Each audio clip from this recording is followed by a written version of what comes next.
What is your purpose here, Arisen?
Hello, welcome to Chaotic Calling Streaming. My name is Starwind. We're here to play some D&D today. Would you like to play?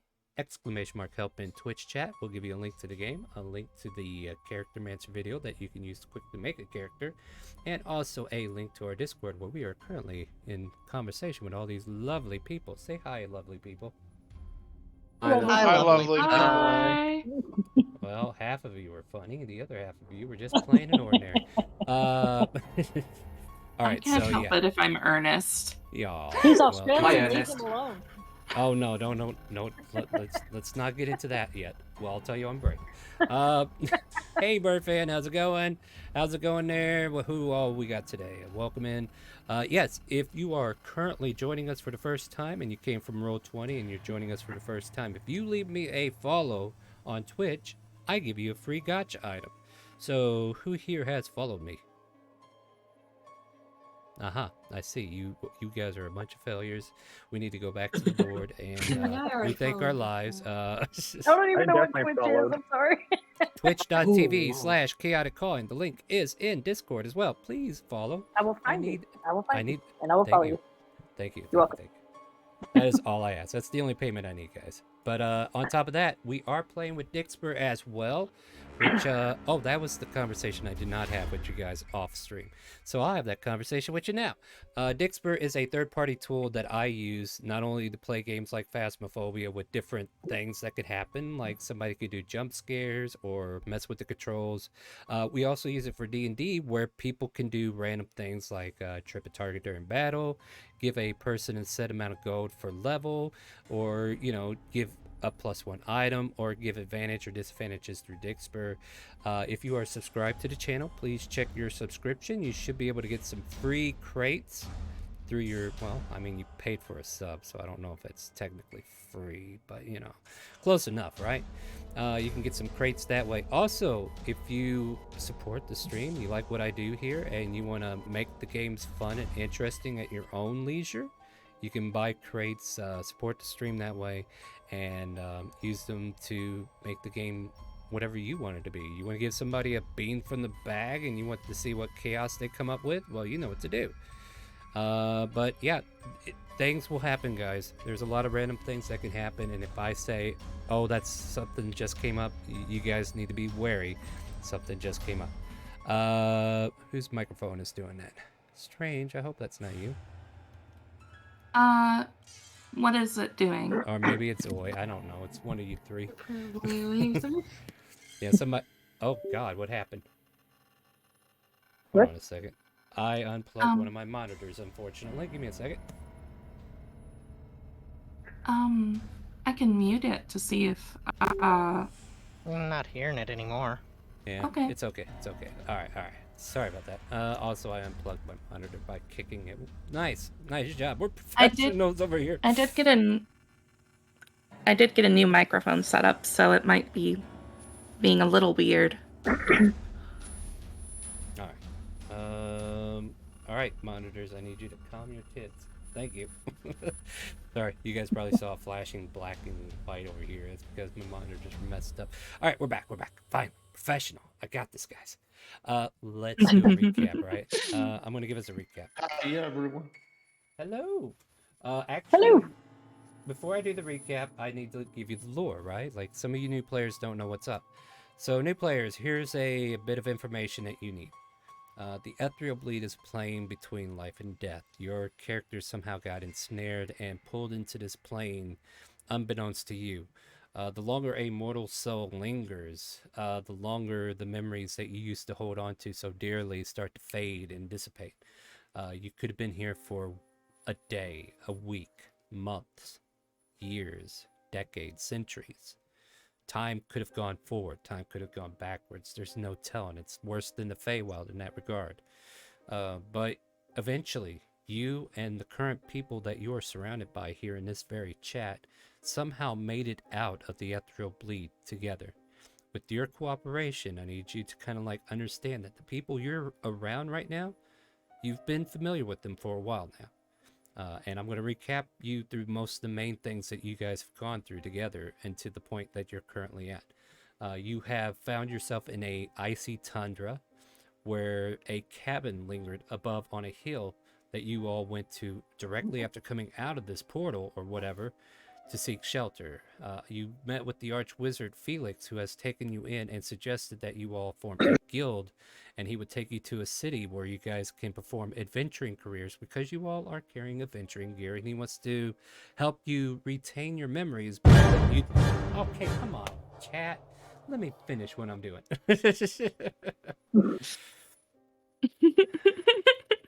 As I was saying, but yeah, see, you threw me off, chat. I don't know what to do now. The ethereal bleed, dissipating. Okay. Felix has offered to make his house open to you guys. He has a magnificent log cabin that you guys are able to stay at. It has very customizable ways to give people a room of their own. But you guys managed to form a guild called the Arctic Circle and went to the city known as Shandora, which you've done most of your adventuring out of. You've also met with a woman named Shishe, who has followed your adventuring career as you've kind of like defeat the goblins and all the low-level adventuring quests that you usually go on. And she has taken notice of Arctic Circle, which you have named yourselves, especially after rescuing a young girl from a bunch of goblins in a goblin city. You guys freed some people who were enslaved, and one of them in particular, her name was Robot.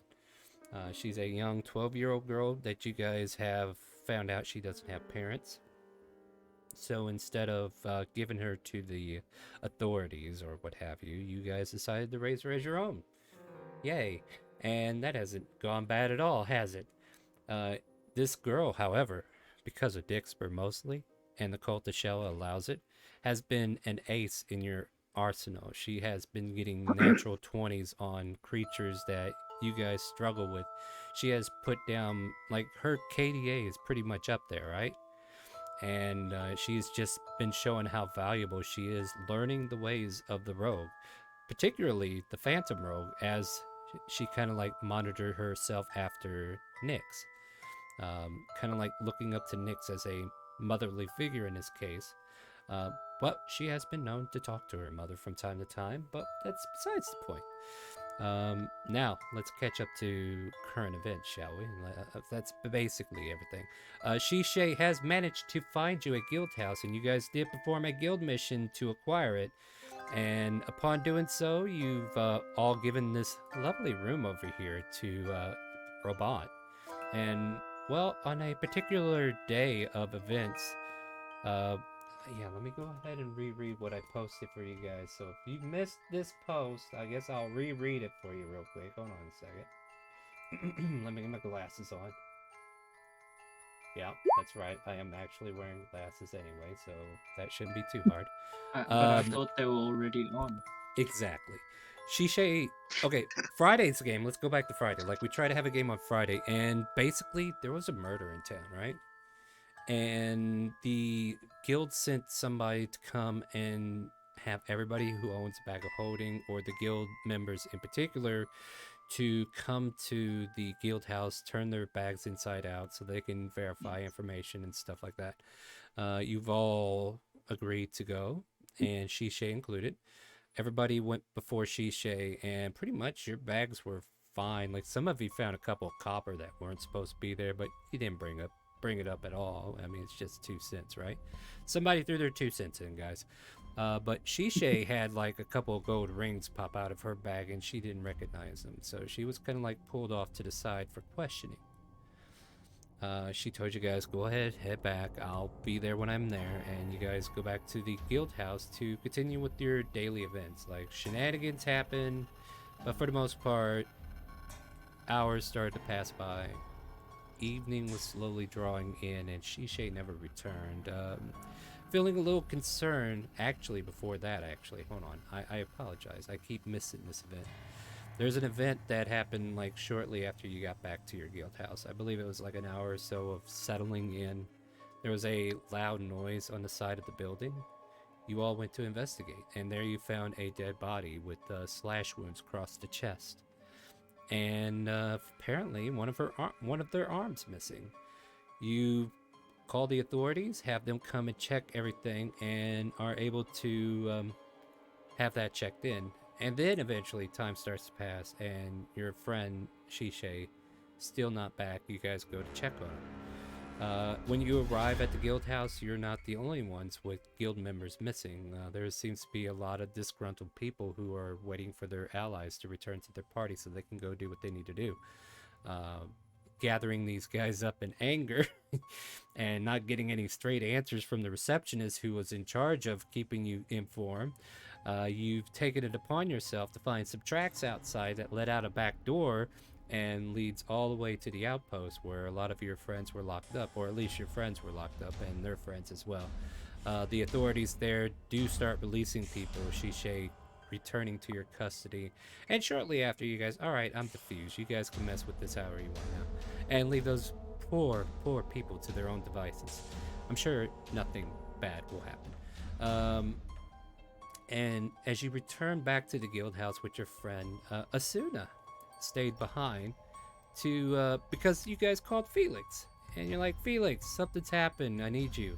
He said he'd be there when he gets there. Asuna waited for him, and they had a conversation next to a bag of holding. And Asuna was describing how people were talking about the Bagman, like it's the Bagman doing this, the Bagman's doing this, and he, Asuna was like, "This is what apparently you're supposed to say in order to get the Bagman. Follow my voice above the bag of holding and ask the Bagman to come to it." And Felix was like, "What? Follow my voice? No, wait, what did you say? Follow my voice? Oh, okay. Well, shoot, I'm gonna leave you. I have things to do." And Felix left. Bagman came. Bagman destroyed Asuna. And the party returned about the time as black strands of hair were wrapped around Asuna's body, trying to pivot them into a bag of holding. You guys managed to free Asuna's body from the bag of holding before being taken fully in, and bring them back to life by giving them a cure before they officially passed away. Asuna explains the Bagman does exist, and you guys are put on edge. Eventually, wow, you guys are an interesting bunch. Okay, so as everybody kind of like died down from that situation, also you guys did try to call the Bagman, but apparently he did not want to come by while you were all waiting for him. So you all decided to go to bed that night, and a good 3 of you decided to attempt things to provoke the Bagman. One of you decided to tie rope to a bed and jump into a bag of holding and see what's up. And then you realized you couldn't get out. And then, fortunately, you had a wish sitting next to you because dicks were so nice. So you wished yourself out of the bag of holding. Others did the Bagman follow my voice. And depending upon like a wisdom saving throw, certain things happen. There were some paranormal activities like ball bearings that were thrown in the bag were spit out of the bag, and like there was a lot of noise. So apparently Bear was not having any of it and told everybody to shut up. And eventually you guys went to go check in on everybody. Like I believe it was Minerva, right? They went to go check in on everybody. Yeah. And upon checking in on Robot, like as soon as you made sure the figure was in bed, it looked like it was there. And then you go to kiss her pretty little forehead, you found your lips pressing against a pillowcase as the window was seen open and Robot was not in her bed. And in a panic, as you all do, you all rush out to look for clues to find out where this little girl went. She went to a concert, guys. That's all I could tell you. And you followed the trail of her footprints, because apparently she didn't do a good job hiding her footprints at first. But as soon as she got to the brewery, the footprints disappeared. Any sign of her just kind of like vanishes. And there was like clues that kind of indicated that she got into serious mode, right? So she is seriously stealthing hard here. Like she's making sure she is 100% on task.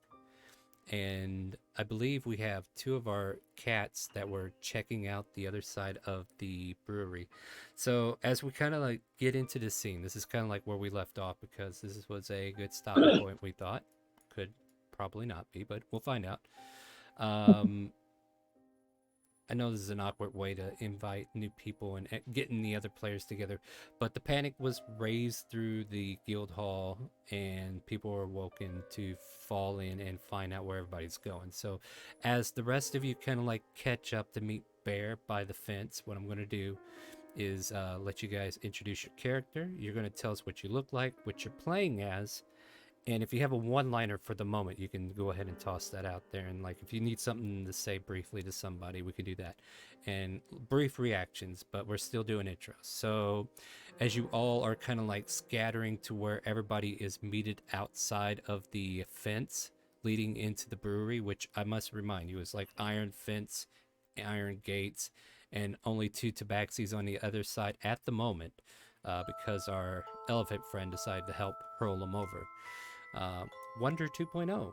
As you approach the scene, tell us what you look like, what you're playing as. Yep. Greetings, everyone. I am Wonder 2.0. I am a warforged with metallic white skin, black hair, and I wear a lot of pink. I play a College of Whispers Bard. As I approach, I'm just very confused on what's going on, because I think I powered off for a few seconds there. Yeah, that's fair. And then we got Grosk. Grask is a brown-scaled lizard folk strutting around with the Order Cleric get-up, and is the proud zealot of the Cult of the Cucumber. All hail. As a reminder, any skill card used to give gold to the cucumber will lead to it becoming a golden cucumber in due time. All hail the cucumber. Last I checked, 390 gold pieces. Yeah, it's at 390. It needs to get to 1,000. Good luck, guys. All right. Anything else, Grosk? The cult is open to all applications. That's what you'd think, says Shella. All right, next we have Harnold. Arnold is a redskin hobgoblin wizard, and he usually wears some brownish-looking clothes. And at this time, he's probably just unaware of what's happening. He's waking up. Don't bother him. It doesn't exist magic coffee. He's suffering. Next we have Nyx. Nyx has dark blue skin, bright pink hair, and red eyes, and is a dragonborn bard. Oh, wait. Do we have two Nyxes? Wait, what? My character sheet just reloaded itself for some reason. Hold on a second. I thought this was the other Nyx. Hold on. What is your roll 20? You're not the Nyx that I was speaking about. Oh, sorry. No. Yeah, if you're new today, I shouldn't have been answering you. And I don't... Like, we have a Nyx already, if you didn't notice NYX up here. So if you're also Nyx, you might want to rethink your name. Okay. I mean, you could be the same name, but it's going to get awkward. But same Nyx, skin color Just too, like you walk up to the group and you go, "Hey, Nyx," and both of them turn around. Yeah. So one is a fairy, though. Nyx, are you here? Did they be? Sorry, I realized I was muted, but yes, I'm here. There you are. Okay. Sorry about that. That was the one I was expecting to hear. My name is Nyx, and I'm a fairy phantom rogue. I have mousy grey hair and blue skin with a long scar from my left temple down to my right jawline. I wear dark leathers with a red embroidered insignia on my left bicep that looks like a snowflake with an eye in the center. And right now I'm very grimly looking at the iron fence and wondering how much effort it might take to kill Jefferson. Oh yeah, that's because he did this, right? Okay. I will be. If he's taken my baby somewhere, then. Well, I will say this much: like, there's only one set of footprints that led here, and you being a fairy, you probably could have flown over the fence if you wanted to. Yeah, she's gonna fly over the fence to join her tabaxi friends. Right, which will lead us to the next person, Rin, who is actually on that side of the fence. Yep. Rin is a 4'11" black furred tabaxi with golden eyes. She's a monk who is currently contemplating how much effort it will take to burn down the brewery. I love how you guys are so seeking information and just jumping to conclusions instead. Okay, all right. Next up, we have. We tried looking for info and failed horribly. Yeah. We'll get back to it. Don't worry. Irchula. Irchula is a pale human with black hair and brown eyes. Fighter, and he just woke up. No kidding. So did everybody else. What a quinkadink. Next, we have Bear, who is out here in his fatherly robe. Bear is very grumpy because he did not just wake up.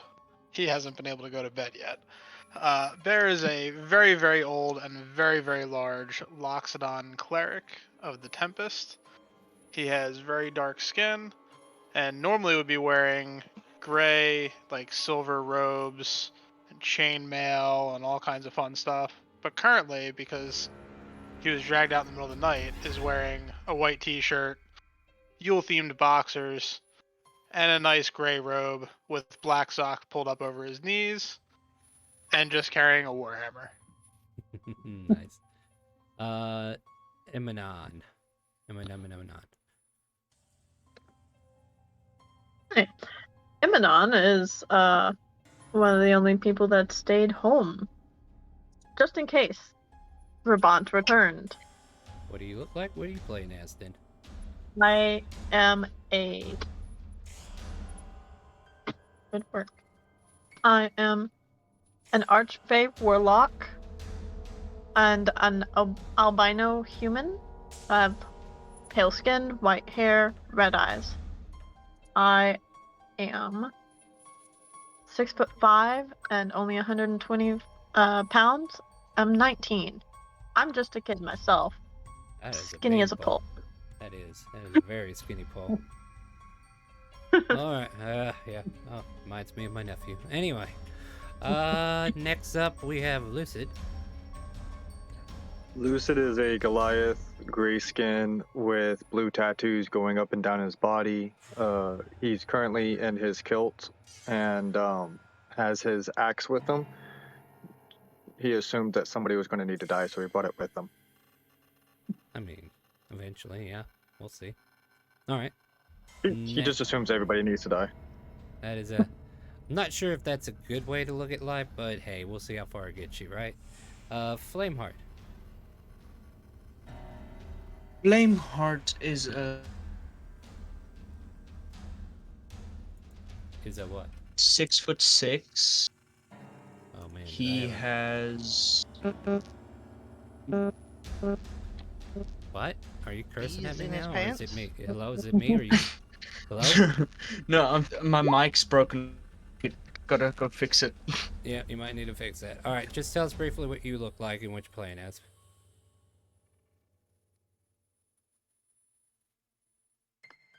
Or don't. That's fine. Yeah, go fix your mic then. All right, moving on. I think I fixed my mic. Well, be quick about it. I wanted to move on. He is 6'6", medium build. He is a great old one warlock. How many of you guys are overcompensating for your height, huh? No. No, I'm actually this tall in real life, so. I mean, still. All right. Anything else? Nope, that's it. All right. Next up is Minerva. Minerva is a human woman with fiery red cropped hair and very verdant green eyes. She is of middling age for a human, and is a life domain cleric. So, if you go down, I'll bring you back up. 8-3, really? This is just, come on now. Oh, I mean, that's possible, I suppose. All right. All right. I believe I met the new people now, right? Arvin, are you here? I am here. Yes. All right. Arvin So is a before you start, I need to make sure I got your token. So did you get your token fixed? No. Okay, I don't so think you're not so. here yet, huh? All right. Damn, So let's. I'm sorry. Oh, you were so close, right? I have a picture, but I haven't made a token. I have All no right, idea how to make a token. did you, I'm sorry, y'all, okay, for holding up the name. and you are only level 1, so you need to level up to 4 as well. Wow, you are not reading a lot of things here, friend. All right, I had a gold star for you, but now I have to take it away. I'm sorry. I told you, you know what? My ADD took over. I read It's like okay. highlights. I'm like, oh yeah, I got that. Yeah, All right. yeah. Sorry about that. No. Let's get to the part. Like, I'm doing this also to kind of like help everybody else who hasn't caught up either. So it's not. I'm not trying to pick on you. Yeah, I am. A little bit, not too much. Anyway, the on Discord pin message in Admiral, there is the very first object that you see on there that tells you how to make a token for your character, and you will add it to your character sheet by following that. I had to use Discord on my phone and the game on my iPad because the connection was really bad. Yeah. Okay. Well, I don't know what to tell you people. Is it gonna work? Well, hey, look, it's a you problem now, so figure it out. Well, I was about to say it's easier to see on the iPad, but the Discord just it wasn't working on the pad. Yeah, everybody's going in and out. So. Yeah, so basically you're going to need to find a picture that represents your character. Make sure it represents your character as your character, not some abstract looking image. I only say that because some people are like, put a red dragon on there. I'm like, you're not a red dragon. You can't fool me. Okay? Yeah, no, I've got a picture locked and loaded. I just need to and then go to the Roll with Advantage link that is provided in there, and then basically you upload that picture. And then kind of like mess with the settings on your token and make it look as pretty as you want, but it does kind of need to be circular if you would. And then you download that, and then you upload it to your avatar on your character sheet. So there's a little bit of a process, especially if you're using two separate devices to work here. And I am sorry I can't help you in this regard, but you're gonna have to figure out where to do what. And yeah, if you need to, I'll proceed. I'll figure this out. Yeah. So if you can figure that out, I'll come back to you. Okay, I'll just keep going left to right. NG, are you ready? Almost. I just need to get my token finished. Okay, so apparently my new people are not ready. Alright, cool. No, it's okay though. You let us know when you're ready. I'm gonna go ahead and start the scene if that's okay with you guys. Yep. Alright, so if you are here right now outside the fence of the compound, just kind of like drag your tokens to the outside over here next to these characters so I can kind of like get an idea who is where. If you are at the guild, then you could kind of hang out inside the guild somewhere. I don't care. But I do need like a physical representation where everybody is hanging out. That way I can change scenes appropriately. I don't think Shiny's here today or this week. Oh, they'll be here a little later. I remember them saying they're going to be late. Oh, okay. Wonder gets a gotcha draw? Is that what you said? Somebody redeemed it. Oh, yeah? Redeemed it earlier. Okay. I didn't see it pop up for some You reason. did, because you said, chat, settle down and let me finish this. No, that was because somebody used Dixper. What? Yeah, somebody used Dixper and there was a Flame Skulls guitar that was thrown. That's what I was saying that too. I didn't see that in chat or hear it on the stream. That's weird. Oh, well. I mean, we can't win them all, right? So I could have sworn it worked. All right, gotcha. I gotcha. Here you go. You can add those lovely items to your inventory there, Wonder. I Wonder finally got a cat. How lovely. A precious and ferocious kitten. Oh my precocious. god, that's adorable. And Wonder doesn't even know what a cat is. I just realized that was that this describes entire Rin. time. Well, it wasn't your turn to talk, so it's okay.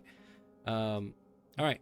So yeah, I'll help with the kitten, but the rest of that you could just add to your inventory. All of a sudden, Wonder, what kind of kitten do you want? Like a fluffy one, or it has to be kind of furry, right? Like not like I'll take a fluffy black cat. Yeah, fluffy black cat just kind of like jumps onto your shoulder and just goes and purrs in your ear, and then just uses your shoulder for a nest. We have so many black cats in this party. We do. I mean, that's the kind of luck you guys carry. Is it still going to be on her shoulder when Bear lobs her over the fence? I mean, if they decide to go over the fence, yeah. Wait. How much does a Warforged weigh? I'm very heavy. Not sure lobbing Wonder over the fence is gonna be a thing. Hey, you know what? You're not there, Vin. Don't worry about it. It's not a you problem. Well, I'm already on the other side of the fence. I'm but just yeah, fair saying, enough. let me talk to the characters that are actually participating in that moment. All right, so yeah, you guys have raced to catch up with the others, and you guys see Bear in his robe out here after waiting patiently on the other side to see what happens. What do you guys do as you approach Bear?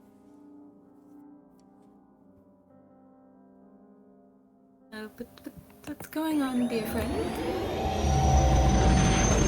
The little one went over the fence, and the cats went after her. I don't know what's going on. I just hear, and I get down in a crowd. with my hands up, ready to lob anybody that wants over the fence.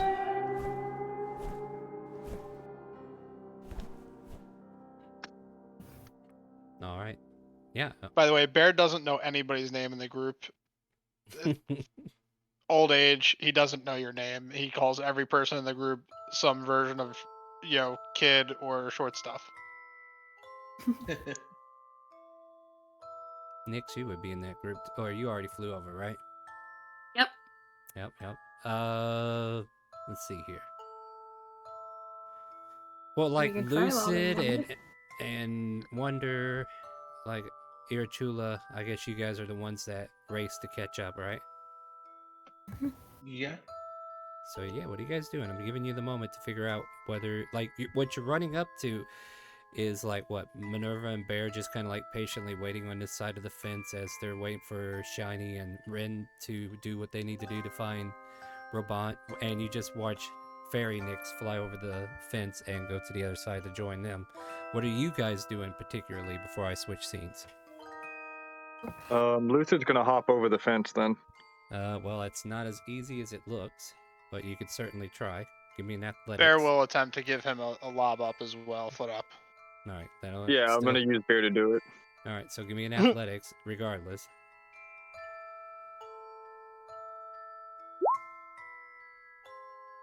You try to push this big figure up there, and as you're trying to get a good grip of these, this gate, like this is metal that has been iced over, and you kind of like get a grip and just slip and hit the ground. Can I try again? You can certainly try, but the DC goes up every attempt. I'm gonna try it one more time, and then I'm just gonna cut my way through. Can I assist using shape water to unslick it? Using what? Shape water. I guess you could, huh? I'm going to attempt I'll give to, him advantage on the roll, because this fence, I want you to realize, like, these people definitely made this fence to not be easy to be crossed, and it would keep even those with a climb speed from actually climbing it. All right. So that's why there's still a check required. Not someone with a flying speed. Can't stop people flying, can I? This is why the air cockroach became extinct. Anyway. You gotta pull out a bug zapper. I know. I'll get it. I'll get it out tomorrow night. I'm sorry. Or I make the forgot. fence be a dome. There you go. Problem solved. I mean, I'm working, guys. I'm working. But anyway, you guys were able to jump the fence. All right, with that, Lucid, you're able to get hurled and get a good grip and pull yourself over the fence and slide off to the other side. All right, cool. Yeah. I'm gonna put like my hand axes or something on as I'm going over to try and give like somebody something to grab onto so they can help pull themselves up with it. Oh wait, no, I'd have to use my actual axe. Never mind, because I don't have hand axes anymore. Don't even worry about it. They'll figure a way, or they'll just hang here. It's fine. All right. So with Lucid over, what else is going on? Wonder, did you say something? I wanted to turn to Bang. Do you think you can actually throw me over the fence? Only one way to find out. Yep. How much does Wonder weigh again? 215 pounds. Okay. Bear also counts as being one size larger for lift, push, pull, I will that kind just of stuff. make this. I'll just make this a straight athletics check. I'll have you both make it. How's that sound? And Well, that sounds yeah. like Like we're looking for best result regardless. Yeah. Good job. Oh yeah. Oh, good tried, job, really. Wonder. Yeah. So like You want to give us advantage? I mean, I can wait if you want me to. Clang. This is funnier though. Somehow, some way, like you try to launch them up, and the way. Okay, look, the Warforged top heavy is a lot different than the regular. Inspiration. Oh, inspiration has been given to Wonder. You may reroll. That's a bit better. It's a bit better, but it's not enough to get over. All right, so instead of like But falling Bear flat still on falls your on the ground. Yeah, well, and this is like the explanation, right? Like they're top heavy in a different way, so like their weight is in different parts of their body compared to a normal humanoid, and just launching them up there was awkward, and you kind of like stub your thumb as they kind of like get up there. You're able to grab hold for a moment, but then you start slipping and hit, you slide down. But you land haphazardly next to your friend there. Well, it was a good try. Wow. Yeah. Now you got to go to level 4 and use that second option instead of the first one. We're getting there, guys. We're getting there. We will get one new player here eventually. Could I ask? You described that it was snowing. Like how many inches of snow have we gotten so far? There's about 4 or 5 inches at the moment. All right. With like pathways and stuff that have been cleared off. The road has been kind of like shoveled off a bit. But yeah, there's just like icy buildup along this fence, and this fence wasn't built to just easily climb anyway, because of the occupants within. About how tall is the walls connected to the fence? I mean, or is it just like fence all the way around? It's fenced all the way around, and it's got like a metal gate that has like a gatehouse there. Not necessarily a gatehouse, but like a little roofing over the gate itself. But the fence itself just continues to go in like hokey motions, I guess. Basically, you tell me how you're trying to climb this fence, and I'll tell you the most sense out of it if we can. I was just wondering if it was a wall around it or a fence around it. It's a fence around the entire property. All right. Now, I will say, like, you guys don't have to stay at the front of the property. You could move off to the back end of the fence and stay behind the fence on the other side of the property if you wanted to, like to move back to where they are. It's just that right now at the front gate, you guys have kind of like been launching people over to the other side. So options are there for you to kind of like follow the action just the same. I'm now picturing us doing that, like right next to the guardhouse, with the person in the guardhouse just staring at us, like, "What the fuck are you doing?" Right.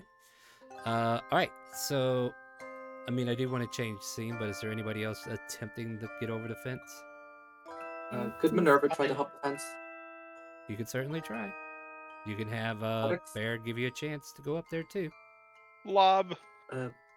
You are Thank a lot you, Bear. lighter, so both of you roll, and we'll take the better.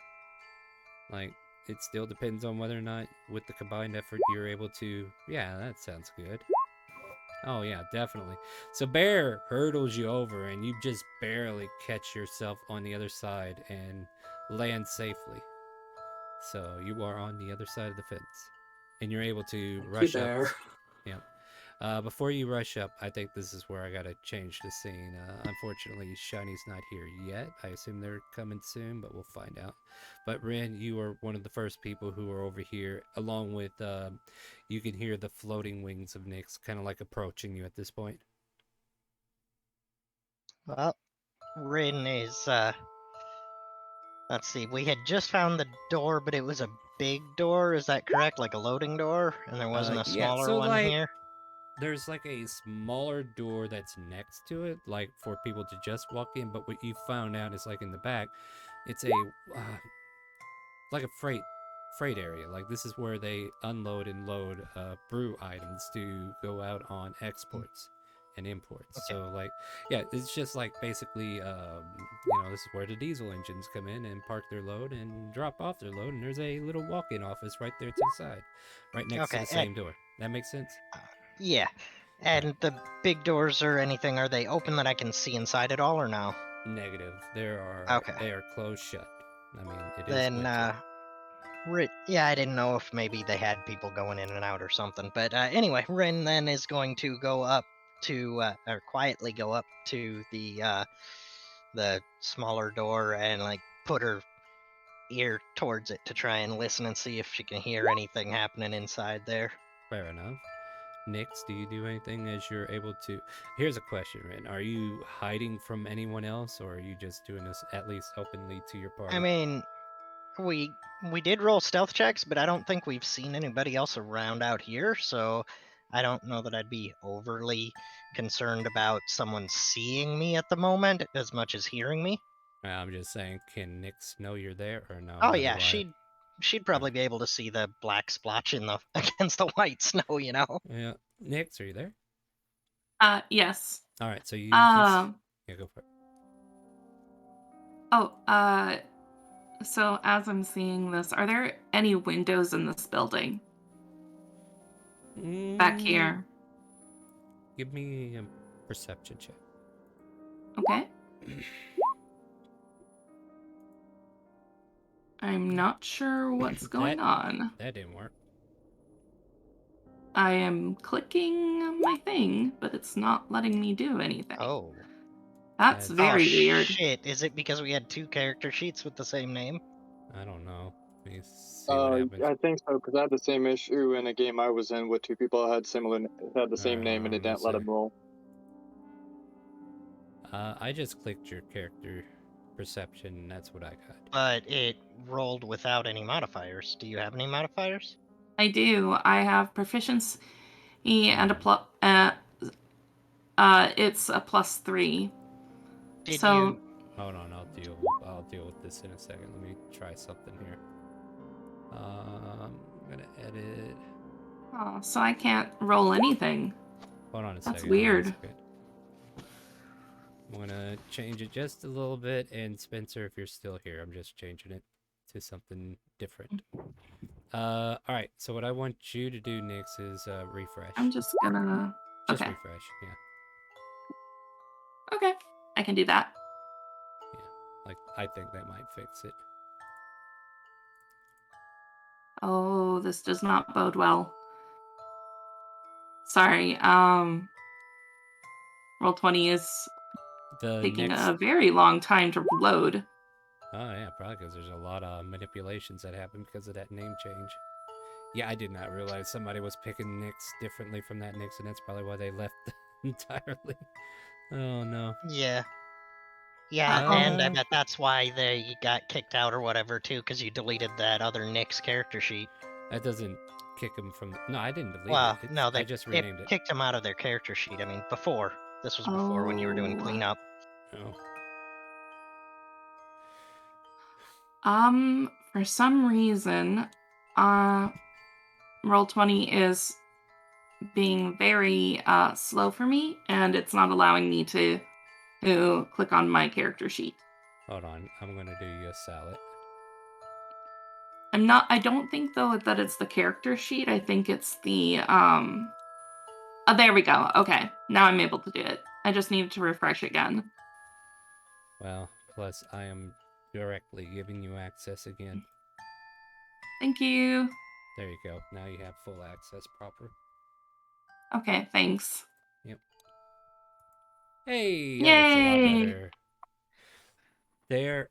Oh, well, because you are a flyer, right? You do see okay, so there's no windows. I could say windows, right? Windows? Yeah, windows. There's no wheelbarrows on the side of the building. There's no wee wax down here at the bottom, but the wee wax seem to be a little bit higher. There are windows that are more up in the air, like so like warehouse buildings, they usually don't keep the windows down low, but in order to bring in more light from above, they definitely put them higher up, right? So these windows are more located to the ceiling part of the building than down below. And you do see like a candlelit area down below where there seems to be a group of people who are in there talking around a table and whatnot.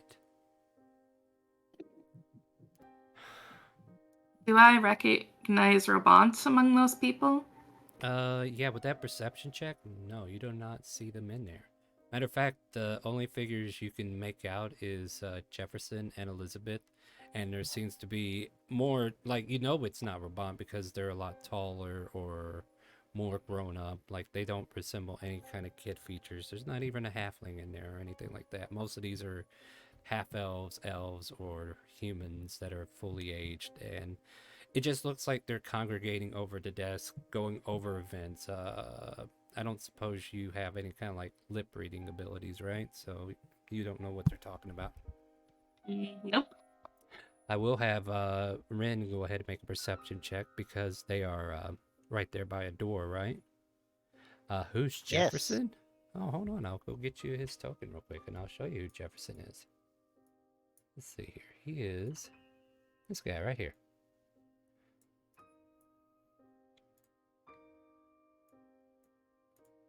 Hey, I'm Jefferson. Nice to meet you. Well, that's not Good to- terrible. No, it's not. So there's a muffled conversation going on, and they seem to be discussing, like, one of the words that come up is bagman. And there's like you gotta be kidding. Why would they talk about some? And like it keeps getting muffled from here and there as you're kind of like listening. But mostly the conversation seems to be about the events because, as you recall, you ran into Jefferson, who was looking for Elizabeth. And you could hear Elizabeth's voice on the other end, kind of like confirming, yeah, they were just checking to see if I had stuff that don't belong to me. Don't worry, everything that would have been has been taken care of.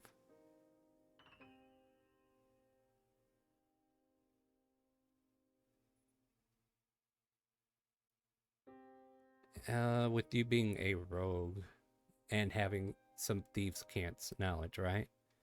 This is why the conversation's more clear to you. Like, you can clearly tell they're using thieves' cant to talk in some of their conversation pieces. And oh wait, you're a monk, aren't you? I am a monk, yes. Never mind, you don't have a fucking clue what they're saying.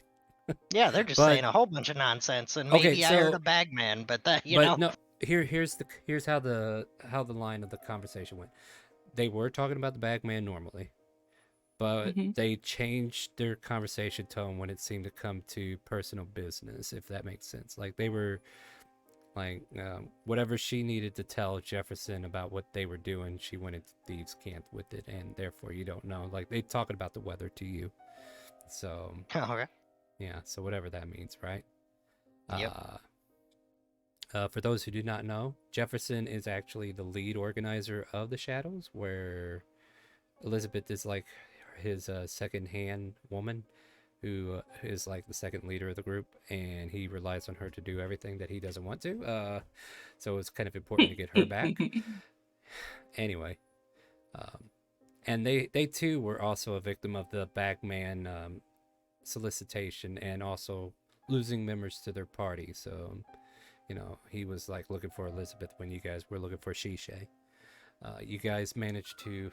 All right. Well, no, never mind. You got the picture right. So they're gathered here talking about the events throughout the day, and they're just kind of like settling whatever they're doing. Sorry, Nix, you're over here like looking at the conversation that Ren is listening into.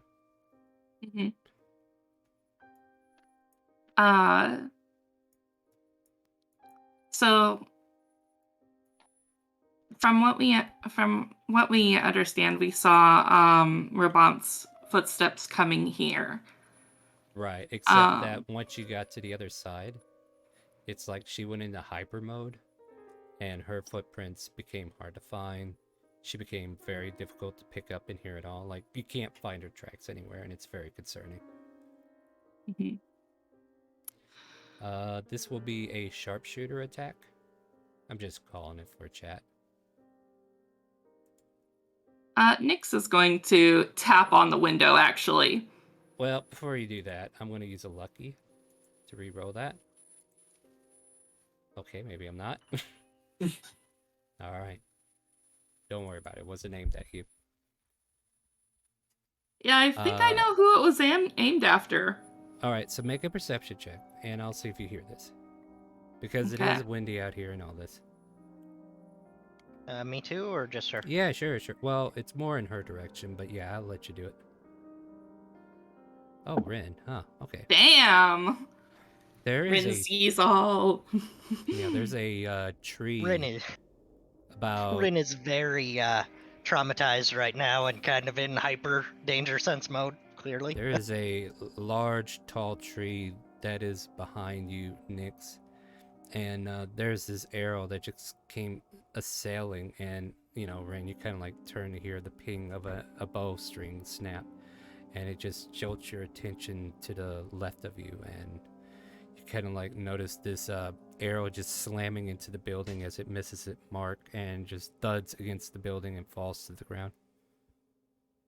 I am looking. I'm turning my tapping into a full-on knock, and then I'm going to look back towards the air, back towards, because Nyx Nix has been thinking, like, why would Robant go to Jefferson? Robant has no interest in the guild, but Right. the drow that took her do. And so she's like banging on the window to alert the people inside, and then she's going to look for Robant from where the arrow came from. All right. Yeah. Rin, meanwhile, is going to be putting the torch away that she was considering using to light the building and running over at that tree. All right, so you run over to that tree. Well, I mean, that's where the sound of a ping went. So, like, your first perception check, you two, just so we're clear, was to hear the noise. Now that you heard the noise, if you're looking for the girl, you have to make a perception check. Okay. All right. That's a 20. Yeah, that is a 20. Oh, and man. that's a 21. Even with her lucky feet. You can see up there on the tree a small figure, kind of with a cloak over her hair, her eyes narrowing, and another arrow being knocked. As the lovely girl Robant seems to be pulling back another arrow, and even in this moment you spot her. She's already pulling the arrow back and about to release it. And it almost, I don't know, you guys aren't close enough to see her face yet, so she just releases the arrow again. And she's aiming at the building or us? She's aiming at that window you were looking in. Alright, this ain't going according to plan. So this turn has her pulling out another arrow. What do you guys do? Rin is up the tree to tackle her. And what is Nick's intentions? Nix is going to have the people inside notice her banging on the window. Right. Alright, so let me see if they notice. So I will definitely do that next.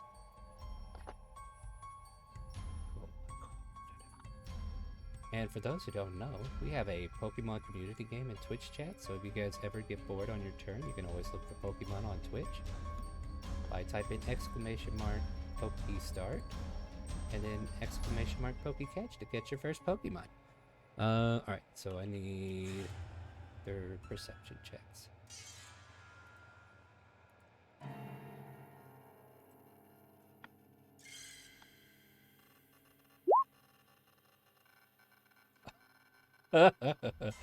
Almost instantly, Nyx, you watch as 6 trained arrows, or not arrows, but the bows quickly aim in your direction. They look like they're about to fire off, and you have their attention. They see you clear as can be.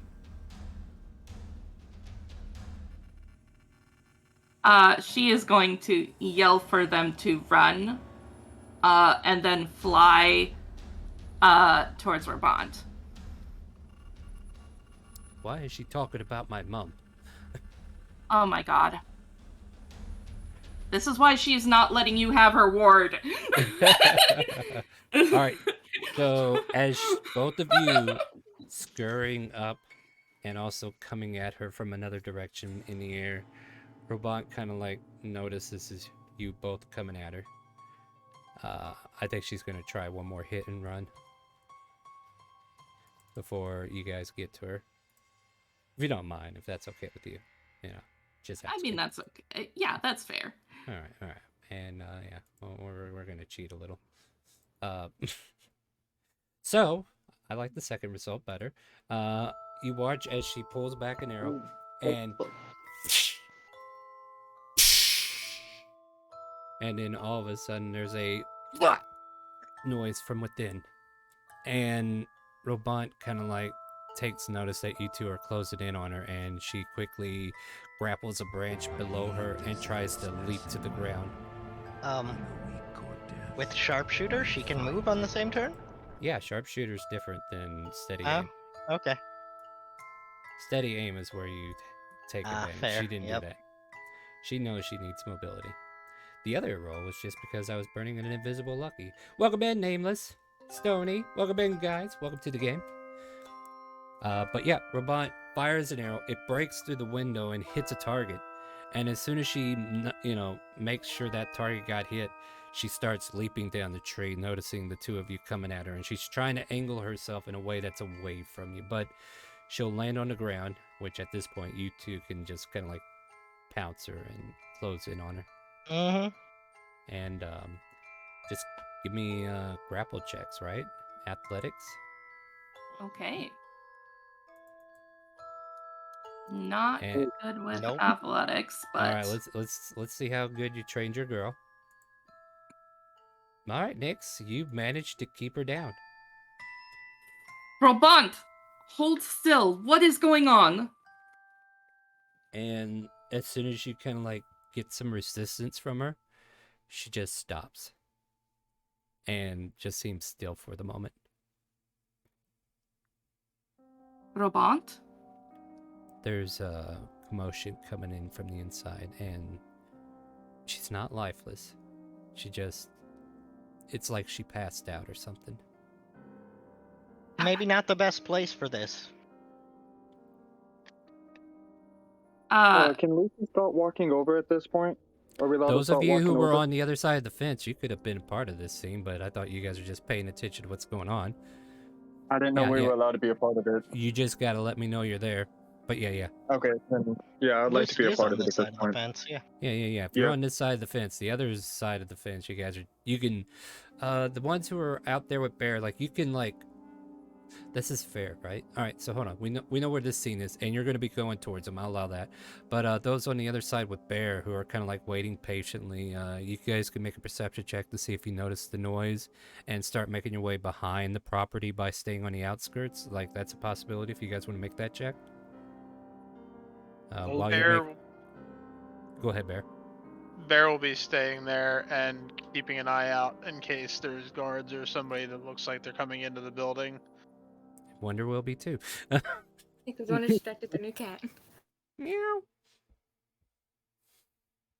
You're Chula as well. All right, never mind. I didn't mean to ask those guys anything. Lucy, what are you doing? I would like to walk over and try and figure out what's going on at this point, as they were taking a while to get back, and I would like to know what's going on. Yeah. So as you kind of like come up to them, you can see where, this fairy just came down and tackled Robot, right? And Rin tried to help. And Robot, who started to resist at first, like you saw her flailing, but now she's not. Did you kill her? No, I didn't kill her. I think she might be... I was thinking about it, and... Jefferson said that those drow had something against him, but they let us take Robant back so easily, and I think she might have been under some kind of control. There's a loud banging sound as a door slams against the wall. The one that Rin again, was listening is this to. the place for this? And time? Well, if anybody comes up, I'll stop them from getting to y'all, and y'all can run away. It'd be fine. We need to figure out what's going on with the little one so that we know if we can take her or not. Of course we can take her. Upon hearing Lucid, who was slightly ahead of me while walking, ask if they had killed Robant, Minerva will run up right behind and try to do just like triage, see with a medicine check if there's anything physically wrong with her. Go for it. Okay. Alright, well, why don't y'all take Ravon and get the hell out of here, and I'll play the person who was shooting. Or whatever was going on. No, absolutely not. Jefferson knows what those drow are capable of. We need to talk to him and to get information about what they did to her. Well, she was here for something. We're about to find out why she's the real right-hand woman. Anyway, So Minerva, with an 11, you do know that her breathing is steady, but she is unconscious. It's like either she overexerted herself or she just passed out. Like something, it doesn't make. Like medicine check here just tells you she's still alive. All right. Alright, so take her out of here. I agree with Lucid. We should get the kid out of here. We can talk to them at a later point. It doesn't have to be right now. Yeah, she literally just shot one of them. What do you I think they're know. gonna do? I know. I'm just saying that we shouldn't lie to any of them. That's not going to Who's help. saying lie? I'm saying get her the hell out before they just come out and kill I'm her. not talking to you. I was talking to Lucid. Lucid's gonna walk off towards the door Yeah. that slammed open. Oh dear. The door has been closed. He's just gonna go and knock on the door. Oh no. Meanwhile, Minerva, an arm grips around your neck, and a whispered breath breathes on you and says, "Move, and I kill you, but I need your help." That was an investigation check you rolled, by the way. I know. Were you- That Okay. was for something else. They were paying attention Okay. to your conversation, and all of a sudden, Okay. you can see a black-robed woman standing behind Minerva. All right, and Minerva will very slowly put her hands up in an unthreatening way. Look, we Good. don't have to fight. No, you're I right. don't We like don't. fighting. I don't either. Not when it's not necessary. Now, apparently something's going on here, and I don't know what the hell it is. We saw your little fairy friend up there, and we thought you guys were going to attack us, and then somebody did. Now, she didn't look like she was in a position to attack, so I came out here to check out everything, and you guys seem to be in a conversation. Now, you need to help me now. Look, I'm just as confused as you. Drow I'm mind sure if control, you- possibly? That's what I'm Perhaps saying. it might be. Jefferson is poisoned, and if you do not help him now, you are next. All right, lead me to Jefferson. I'll help. So basically, she pulls your life domain cleric as she's just been kind of like eyeing your crew to see who would be of the best benefit to her. And picking off Minerva, she quickly zoned in on her and pulled them aside and said, "I need you to help me, otherwise it's going to get ugly." And As she leads me away, can I give, like, probably Nyx in the group just an eye look, like, get the child out of here while I fix this? Nyx is going to nod at Minerva. All right. While Minerva's helping Jefferson, Rin, can you lift her? I'm small. I'm surprised I could grapple her. I mean, I'm not a whole lot bigger. But yeah, we can you pick try. her up?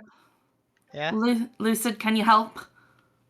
I'm still banging on the door trying to get somebody to let me in. I don't think I can hear y'all at this point. You look behind you and you see Minerva being escorted with Elizabeth saying, "You can move away from that door now."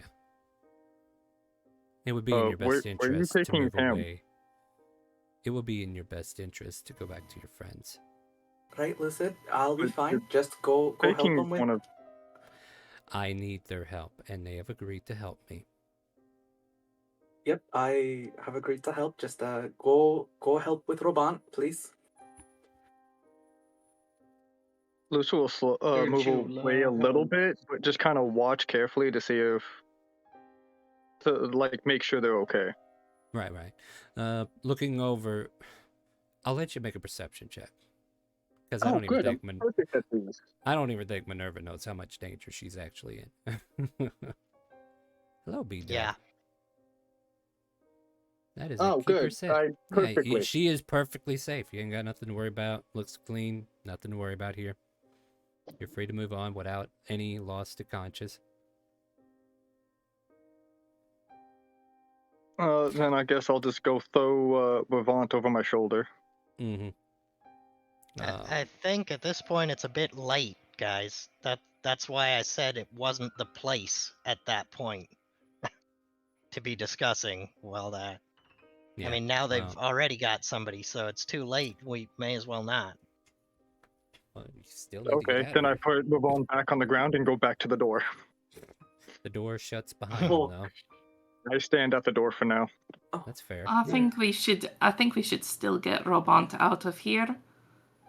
If nothing else, then so Felix can check her over for enchantments. Oh shit! Rin will take out the thing and call Felix and be like, "Robot's been mind controlled. Help! We're at the brewery." Oh dear God, what the hell's that noise? That stone is making so much noise today. No quick response at the moment. Can Lucid inspect the door? What do you want to look for? I mean, it's a door. To see it's easily pull offable if I need to. Yeah, go ahead and give me an investigation. Let's see how this goes. I almost intimidated the door. Almost. Probably would have gotten further, though. No, with a 12, the type of people who own this building, they don't mess around with their equipment. This place was meant to be hard to get into, regardless who you are.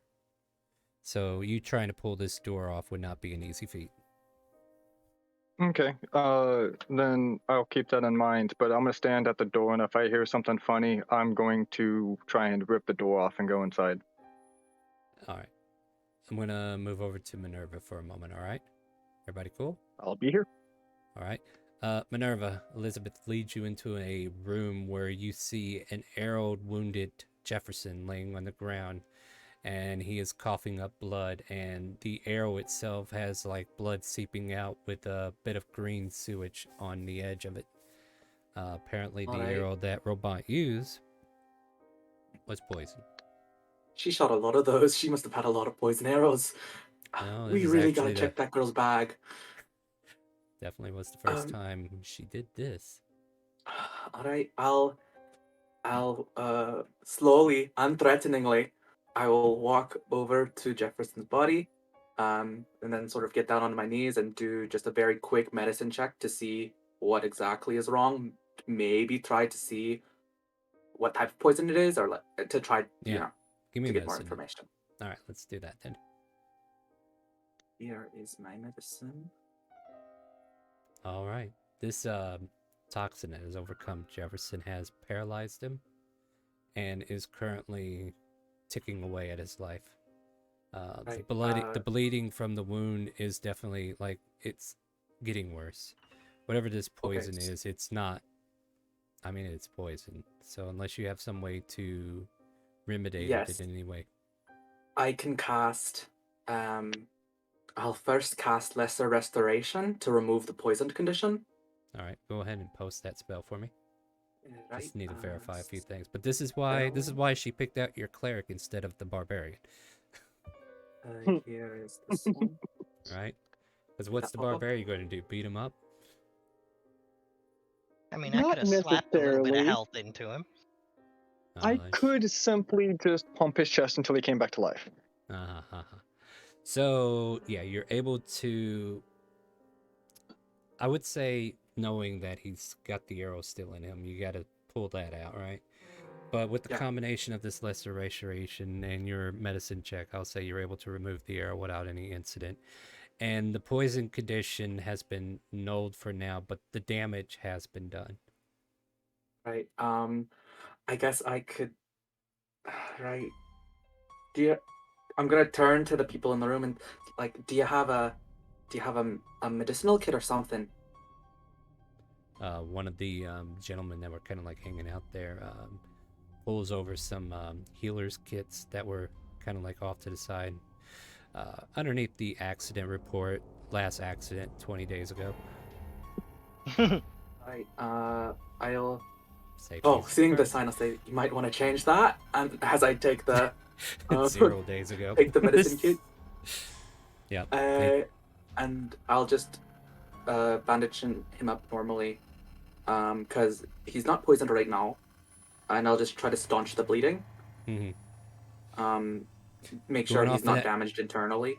Yeah, going off that same medicine check. Like, you're able to stabilize him. He is fine as far as things go, but the effects of the poison and the damage it did, like, health-wise, he's still hindered, but he's going to recover, basically, from your prognosis at this point. I turn to Elizabeth. It's like, He'll be fine now. Just give him a few days. He'll be back to perfect condition. Tell your friends to come inside. We'll let you out the front. Actually, no. I'll go with you. Never mind. I don't want you guys in here. Yeah. Elizabeth follows you out and leads you back to your friends. That sounds better. Sorry, guys. Let me rethink this. I don't want you to come into our hideout. Elizabeth leads you back outside and says, yeah, go ahead. As she leads me out, can I just have a look around the path she's taking me through to see if I spot anything that's particularly interesting or plot relevant? Yeah, I'll have you roll a perception check, but at the same time, I'm going to give you base information regardless. She brought you into a room where there was a table that was lit with candlelight and enough light to kind of like fill this area.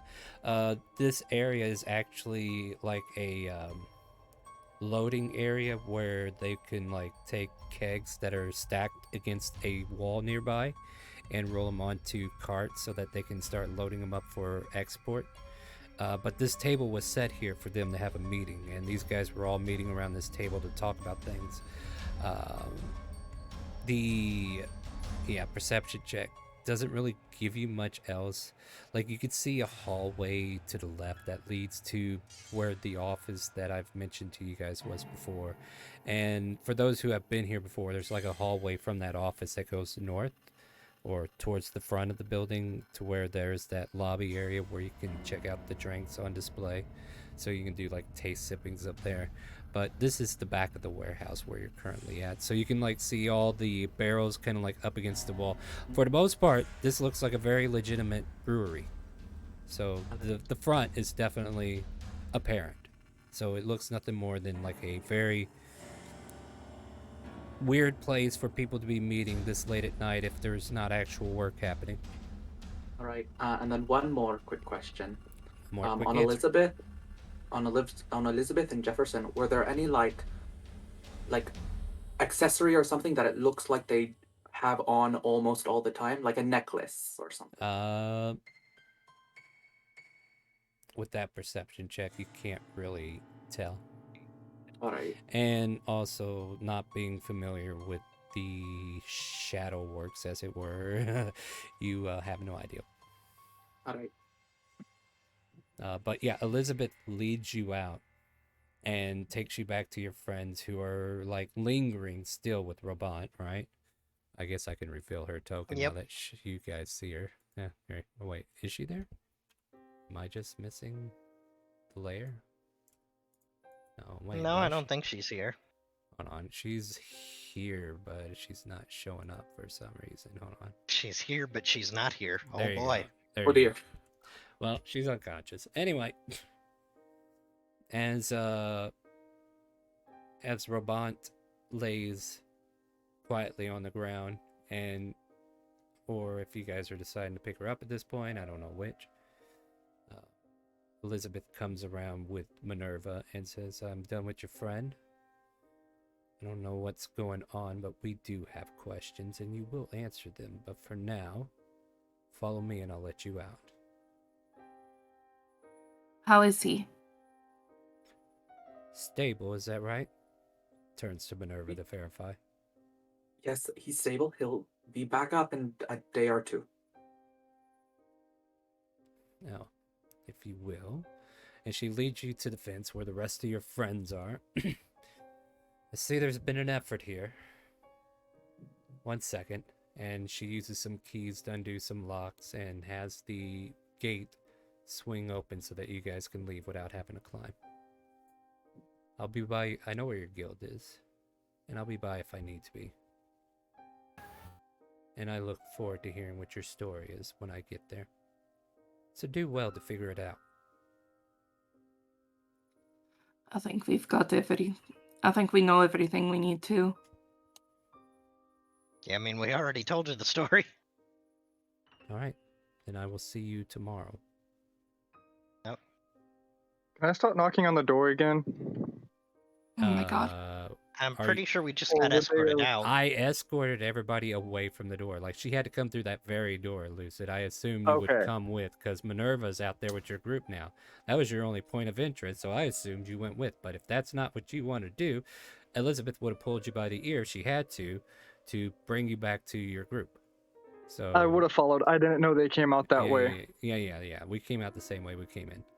So yeah, she Okay, led then you yeah, all I'll back. just follow them. Yeah. So she leads you all back to the front, lets you out the gate, and upon leaving, which I assume nobody hesitates, right?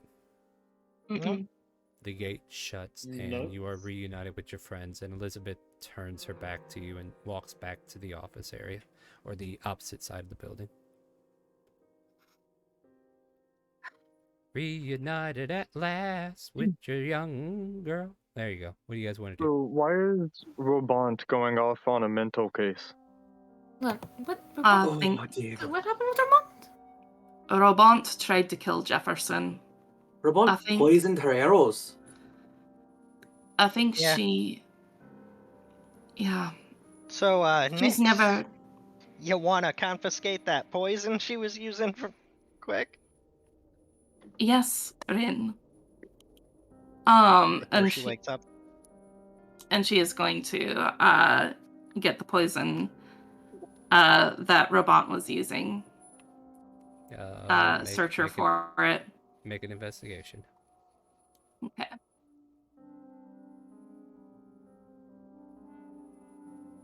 Could I have kept the arrow that was stuck in Jefferson?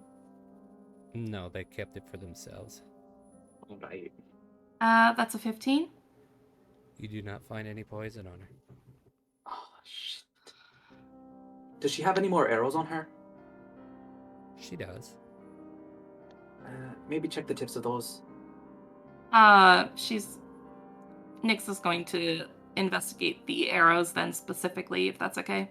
Yeah, absolutely. And as you look at the arrow tips, they are normal. If it's unknown whether she had specific arrows marked or she kept it somewhere else. I can't find where she's kept the poison. All right, then it sounds like we should confiscate all her weapons for the time being. Probably for the best. Which, But to finish answering your question, we think the Drow might have enchanted her in some way. They have a vested interest in slaying Jefferson, and we think that perhaps we got her back too easily. In some ways, they practically turned her over to us. So maybe this was what they were planning all along.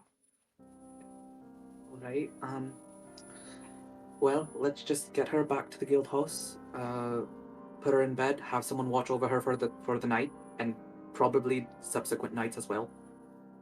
And right. I can do a better checkup in the morning. Are we sure Why it's don't we just her and clean not her a up? drow enchanted to look like her?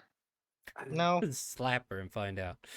No, we're not. Wait, did someone tell me to slap her? No, that was the DM. You don't listen to me. Oh. You got that? Can I check her Nobody ever ears?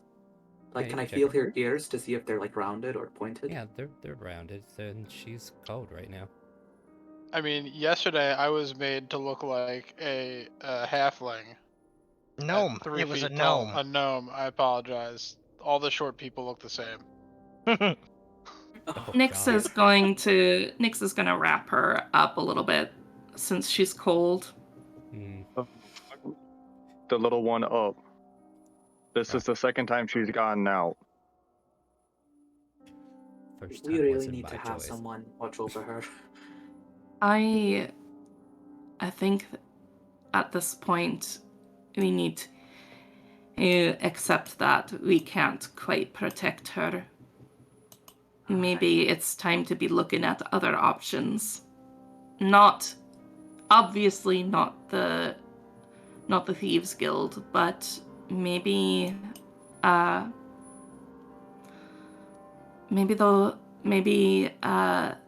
the woman who could read the fates. She Well- offered to take and train her. We should have this conversation when Robon is present. Right? It's the child's I mean, fate. We gotta she's leave it up to her. She's she's not an 12. adult. Yeah, she's a Alright. child. So She- here's what we're going to do real quick before you guys get too deep in. We're going to go take a break because my body's saying you got to do something, so I'm going to go do that. But this conversation's getting good. So basically, you're all walking back to the guild house and entering your doors as you're having this conversation. And when we get back to from break, we'll have that conversation. How's that sound? And then we'll get to figure out what everybody else is up to. And I'm sorry for those who stayed behind, okay? But we're going to get back into getting everybody together so it's easier to do things. I'm going to take a quick break, and we're going to use the restroom, use the facilities, and we'll BRB real quick. So stay tuned.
Hi guys, welcome back. They're still chatting. I'll unmute them in a second. Hold on. We're back from break. Thank you for joining us.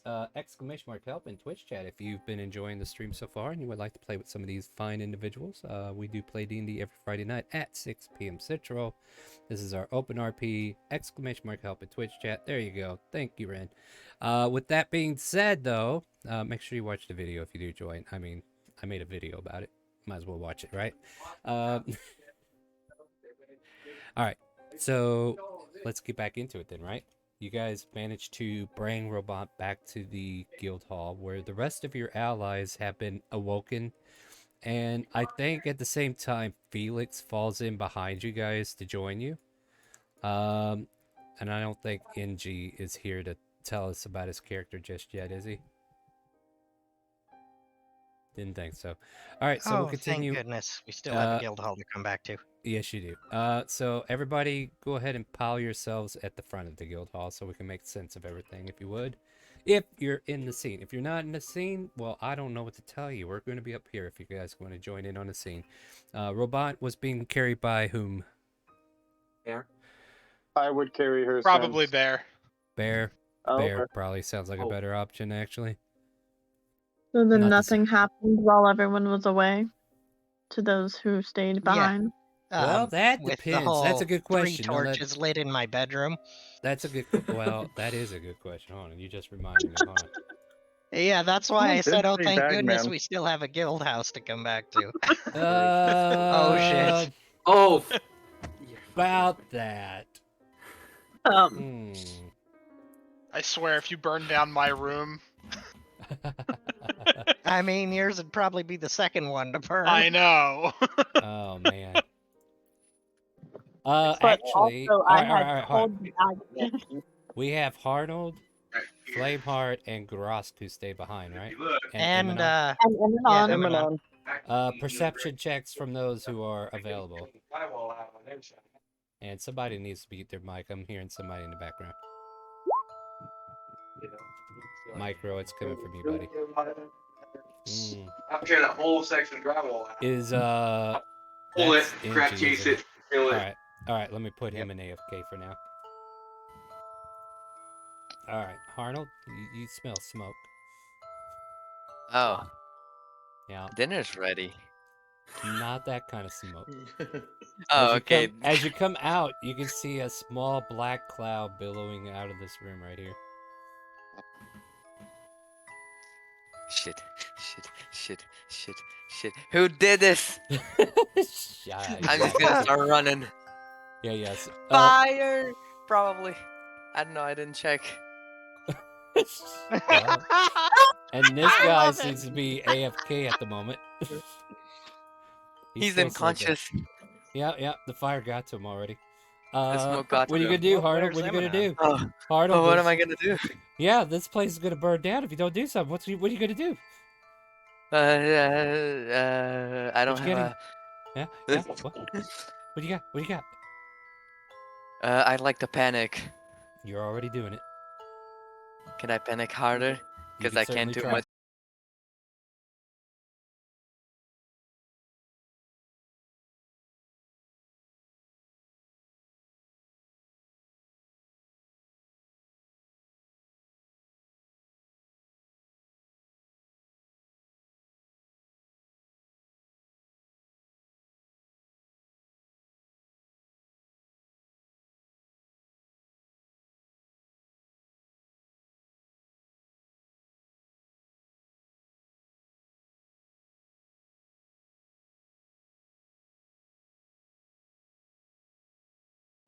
Here we go. Let's see if this fixes anything. Hmm. Alright, I restarted it. It looks like that worked, right? Yep, Alright, it's there back. we go. Hey guys, we're back. There's a fire. Did you miss that part? I just want to make sure you guys know there's a fire, right? So, Emanon, you come over here and slap some sense into Harnold. Is that what I'm seeing? Correct. Alright, cool. And But- yeah, you see black smoke billowing from underneath the door, like coming out and then filling the hallway a little bit. Alright, I'm gonna... Are the doorknobs metal, or can I just open the door? Probably yes to both of those. I'm gonna say Rin probably didn't even actually close it all the way because she kind of flew out of there in a panic. So Okay, it's I'm gonna probably say it's. cracked a bit. I'm just gonna say it's closed for dramatic effect, though. Okay. Okay, then with the back of my hand, because that's how you do that. Sure. I'm gonna see if I can open the door without burning my hand. I mean, you probably got like a shirt or something, right? Or a long sleeve. You can just kind of. Sure.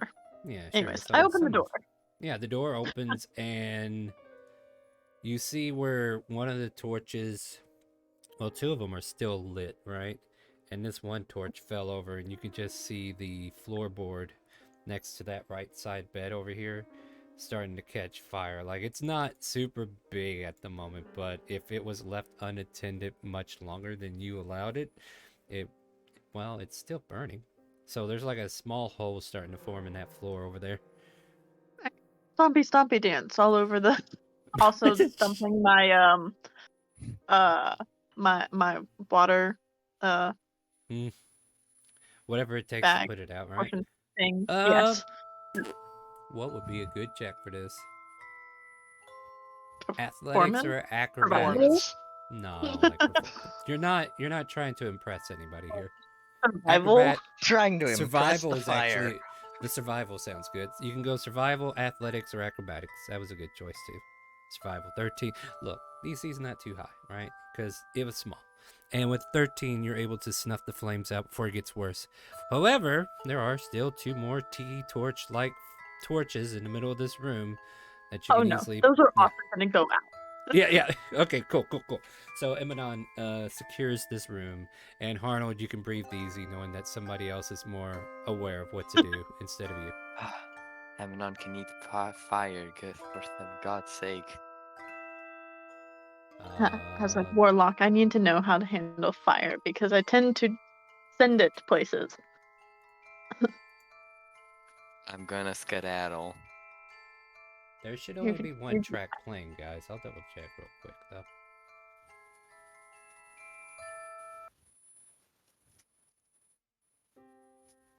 There you go.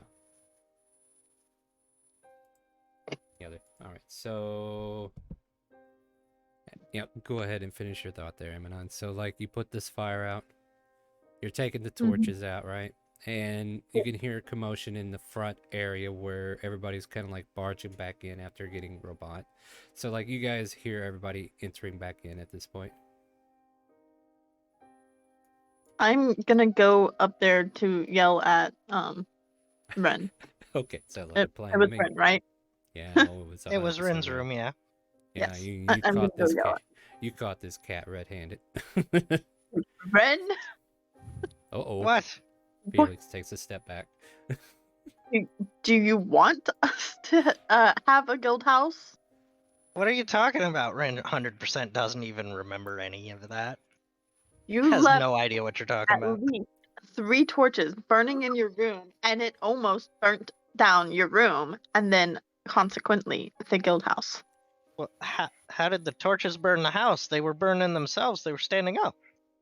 And then one of them apparently fell down and landed on the ground, which caught the ground on fire. Well, I'm sorry I rushed out to go find Rabant. Maybe people should start being calm in situations and think things through. Yeah, Anyway, I tried that, and then a regardless of dragon turned me to an icicle. I also got turned into an icicle. Oh boy. Yeah, at this point, that scene's happening in the background, right? And Yeah. Nyx and Robon and Bear and Chula, Minerva, Lucid, Wonder, all of you are kind of like gathered here with Harnold coming off from the side, just catching up with everybody. Well, until there is a lot of crosstalk, what would you guys like to do as the night hours are still here, as there is still an unconscious robot before you, and Felix is just kind of like sitting in the back waiting because there's this current traffic in front of him he does not want to walk away from yet. He's got the popcorn. Just He's eating like, and well, no, it's a train wreck. I can't look away. Yep. Bear's just gonna carry Robont over to Felix. Oh dear, what happened to our darling girl? I have no idea. Ask the flying one. Flying one, Nix. What happened?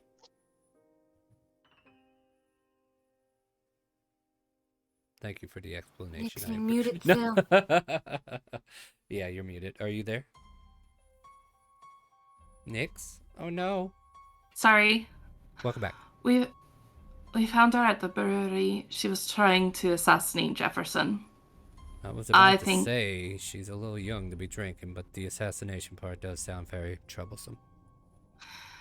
I don't think she was in her right mind. She tried to struggle when Rin and I grappled her, but then she went unconscious. I think something is possessing her. It would make sense with how the drow handed her over so easily after going to trouble to get her in the first place. Jefferson is okay for now. Minerva patched him up, but I don't think she's safe here anymore. Do you know what kind of magic could do something like that? There's definitely those who are into enchantment spells that could cause certain situations to happen, describing exactly what you're going through. Usually us wizards only dabble in so much. Let me think about this for a minute, and this is the DM actually reading over something to see if he can actually do something to discern it.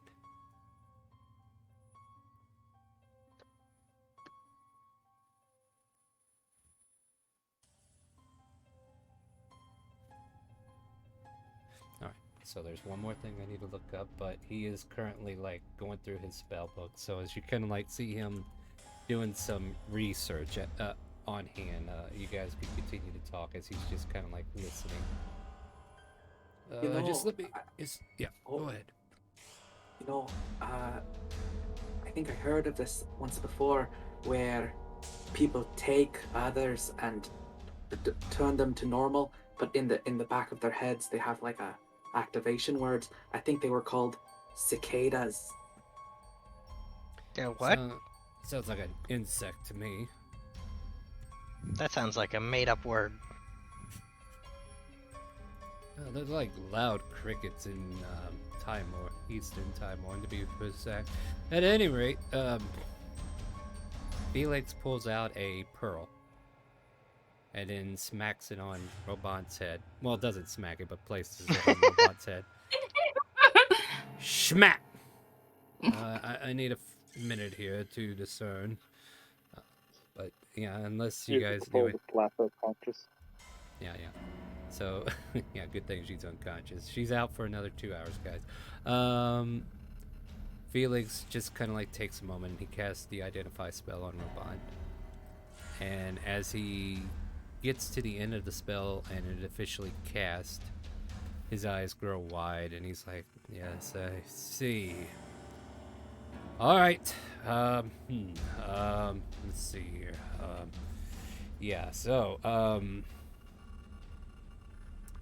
Move curse, greater restoration. Yeah, this cannot be dispelled by me.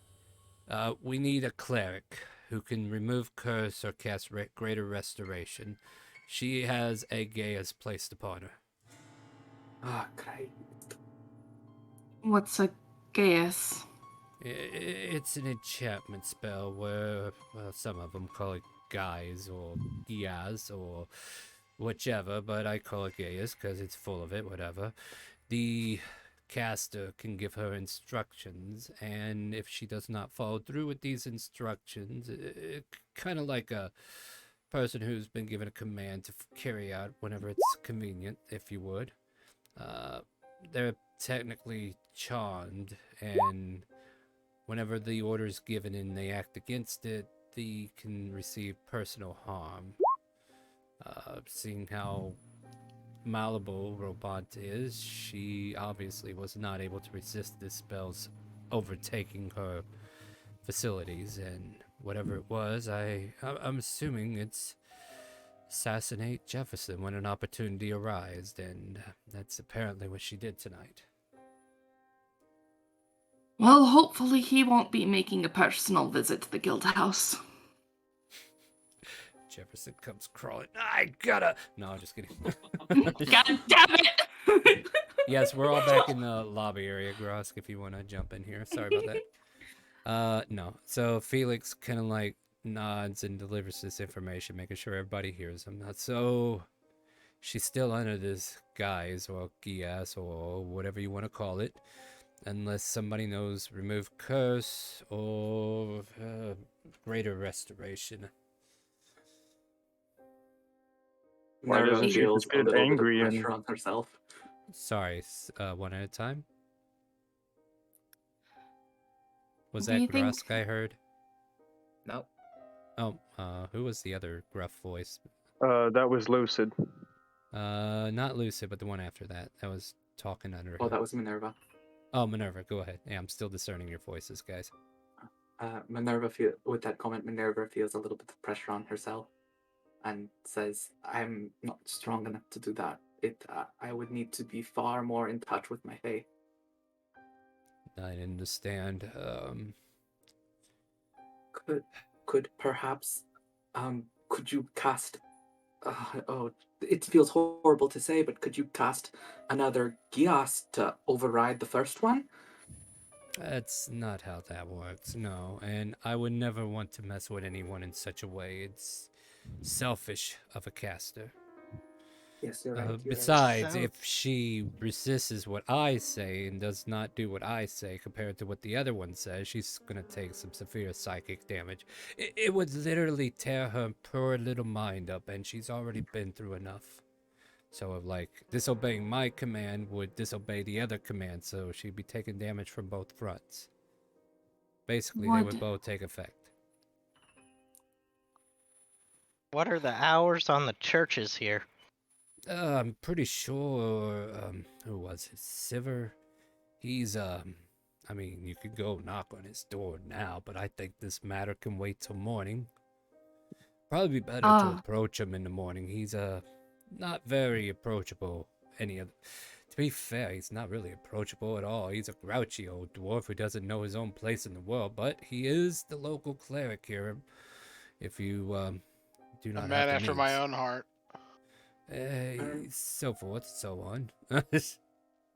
Hearing that it's psychic damage that she would have taken if she disobeyed.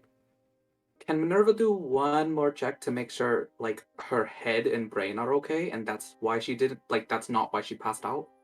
Yeah, go ahead and make a check. What type of check Medicine, sure, medicine. We're staying on, we're checking it for external injuries, right? Or well, now I want to look at her head, because Felix just let me know that it was psychic damage that would have hit her. Yeah, which would have been internal. Well, I mean, you can pop her eyes open and see if they're super bloodshot from internal damage. Whatever it takes. You're definitely opening up her mouth, checking membranes inside, checking her eyelids, and checking whatever you can, right, to get a good feel. Overall, her faculties seem normal. She did not disobey what she was told, so she did not take the damage. The reason, I mean, stress probably got her. She didn't want to do it, but she knew she didn't do it. Kind of that's the line of thinking right now, right?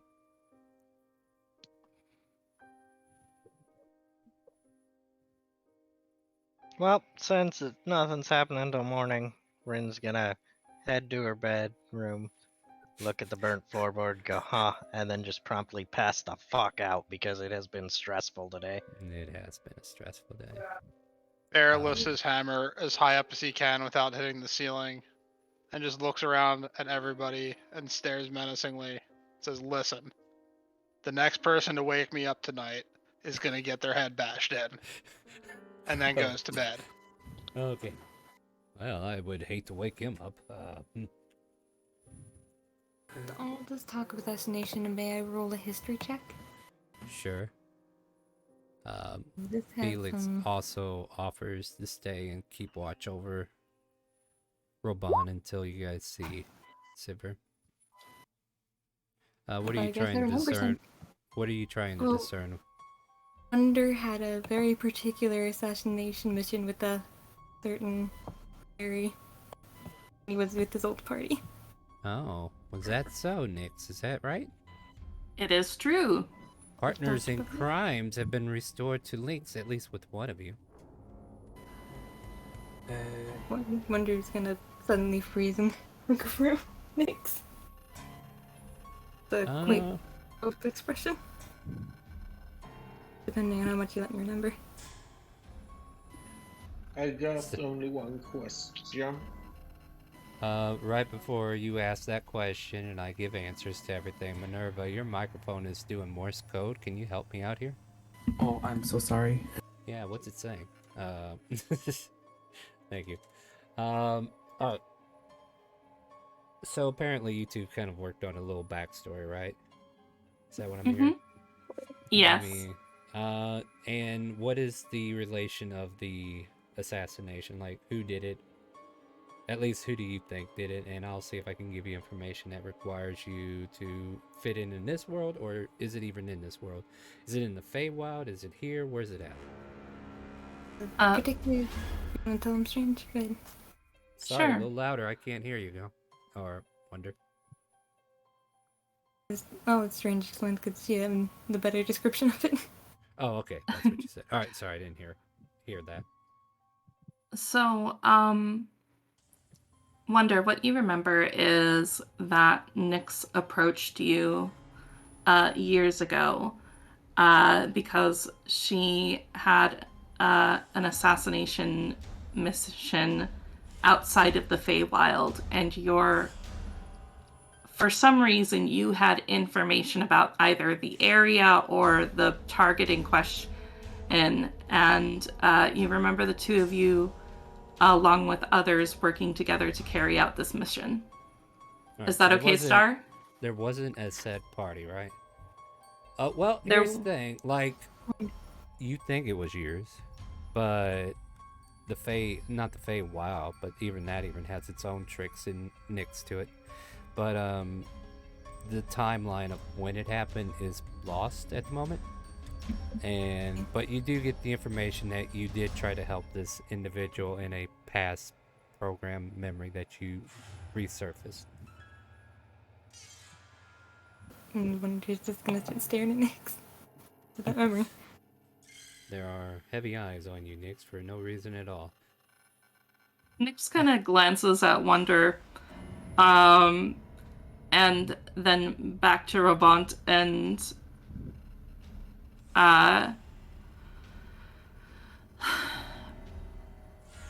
you said you'd watch over her? I'll take care of this. And he thumps his staff on the ground, and one of your bar stools come over and kind of sets Robont on there, and the bar stool kind of like holds her up and carries her off to her room. I'd like to follow him to Robont's room. All right. So yeah, what's up? So does Erchula if Felix needs assistance? Say that again? Erchula follows Felix. Oh, okay, you just follow. Okay, cool. All right. I thought you said more there, and all right. So yeah, you all kind of like gather into this room, and the bar stool kind of like takes its two front legs and lifts up to the bed, and then slowly the other two legs kind of like do a flip over and carry the poor robot girl and lays her down gently, and then they slowly start to walk away from the bed and off to the side so that Felix can sit on it. He takes a seat right there.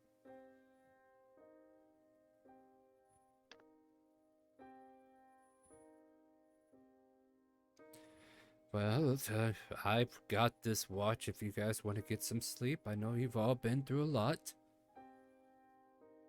I will in a moment.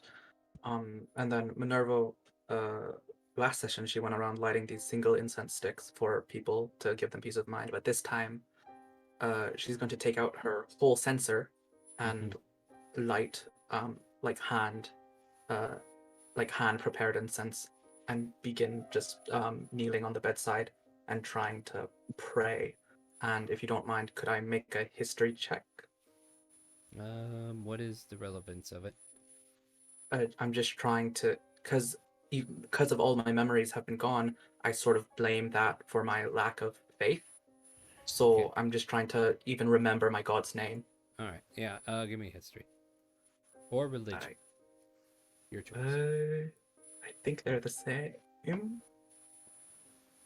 Yeah, they're the same. I'll do religion for flavor. There you go. Oh. Ooh. And I was rewarded. So, all right, let me tell you a little bit of lore about my world. However, whatever you have planned can still work regardless.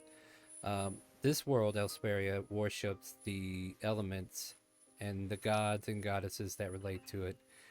Illumina is light, Nefarious is darkness, Kazi is wind, Levianthian is water, and we have Mirthville as earth, and wow, fire is escaping me at the moment. Nobody talks about fire much. Ironforge, that's right. Never mind. These could be choices. If you need to know more, I'll let you know more. Just ask. Or if you're a practitioner of a different god or goddess that is listed in D&D, you can definitely use that as well. They're not as respected in the realm, but doesn't mean they don't exist, if that makes sense. Would it be more of an earth or light domain, sort of, to be Life very cleric? practiced in healing? Yeah.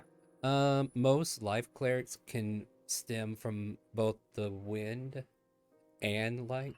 Usually there's like a correlation that the energy in the air kind of like builds up, the atmosphere of how everything kind of like grows. So without the light and the wind below the energy, I guess, like it's cross between those two mainly. Yes. Right. Minerva's gonna clasp her hands while kneeling and begin a prayer to Illumina and just say, this daughter of your faith presents herself humbly before you. Forgive me for my lack of faith up to this point. And then just start praying for just Robon's safety. As you And then I think, as you finish your prayer, there's a deep breath that you take, and you just kind of like get this sense of light energy that just kind of like fills your breath, but just kind of like gives you a sensation that you're being heard. And I'll probably just stay there throughout the night, and if she takes a point of exhaustion, she takes a point of exhaustion, because she doesn't want to go to sleep with Robon in this state. Constitution saving throw. Right. Saving throw. You will take a point of exhaustion. Or, hold on, no, I'm sorry. You will not take a point of exhaustion. You will fall asleep on the watch. Right. Yeah, I'll probably fall asleep kneeling with head onto the bed. Yeah. Like, you don't mean for it to happen. And, Felix was there for most of the night to kind of like talk to, but eventually he just kind of like watched you and, protectively staying over this bed, and he kind of like fall asleep at that point, like leaning over it. However, nothing changed. Is there anything else happening in the night before we move past this scene? Because, there's still the drama of the Bagman. I mean, we don't want to forget I'm that. like, Bagman. All right. Lucy would like to do a history check after everything that happened with Ravon. That might remind him of his family. Real quick, previous person. What character was that? Minerva. No. After that one, before Lucid. The one who's calling out the Bagman. Who was that? Eminem. That's what I thought. I just didn't want to assume. I want to make sure I was right about that. Eminem. Didn't we do a check already? No, because the stream ended. Oh, so that's we right. did not. So you missed. Oh, you weren't here that Saturday? I No, the was. stream and the dropped stream on us, ended. so we just we had that We left ending. wrapped up real up quick. in the Yeah. air. Okay. I'm with you now. All right, so give me a wisdom saving throw. Now I know where we're at. Nope. All right. The Okay. like you chant like, and okay. So Asuna was saying that there's something, right? But you can't help but doubt it at this point. Like, come on, why ain't this thing attacking me, right? Like, what's up? Am I not worth it? But I don't know. You might start asking existential crisis questions like, what? Am I not good enough to attack? What up? You know? But yeah, it does absolutely nothing. And somewhere in the back of your mind, like Asuna is still recovering from the attack themselves, even though they're not. That, or I get a god complex of, they're too scared to come get me. Yeah, that is also a possibility as well. Yeah. Anyway, it's just a ghost. He ain't got nothing on me. It's all good. All right. Sorry, Lucid. You were saying. Oh, you're good. I just wanted to see if I could do a history check with everything that happened with Ravon to see if I would remember anything about my family. Go ahead and give me a history. All right, -3. Let's do it. Not bad. So, what about your past? Do you think you're tripping on right now? With everything that's going on with Ravon, I would assume it'd have something to do with like the attack that happened with my old clan, and maybe like the loss of my wife and kid at the time, or something like that. No, that's not the question here. You're wanting to remember your family, right? Yeah. So with that, Like roll, that I had a daughter you and stuff. managed to. Well, you remember your wife. Does she have a name? I haven't made one yet, but yes, she does have a name. All right, so we'll just say it's fuzzy at the moment, and then when you come up with it, you'll know it. And then you know you had a child, but the face is fuzzy. Like you notice long hair in the memory, but you don't recognize any face for her yet. So her name still eludes you, but your wife is known now. Okay. All right. One thing.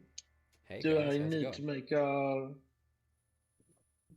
Do I need to make a Constitution check For to see what? if Eric?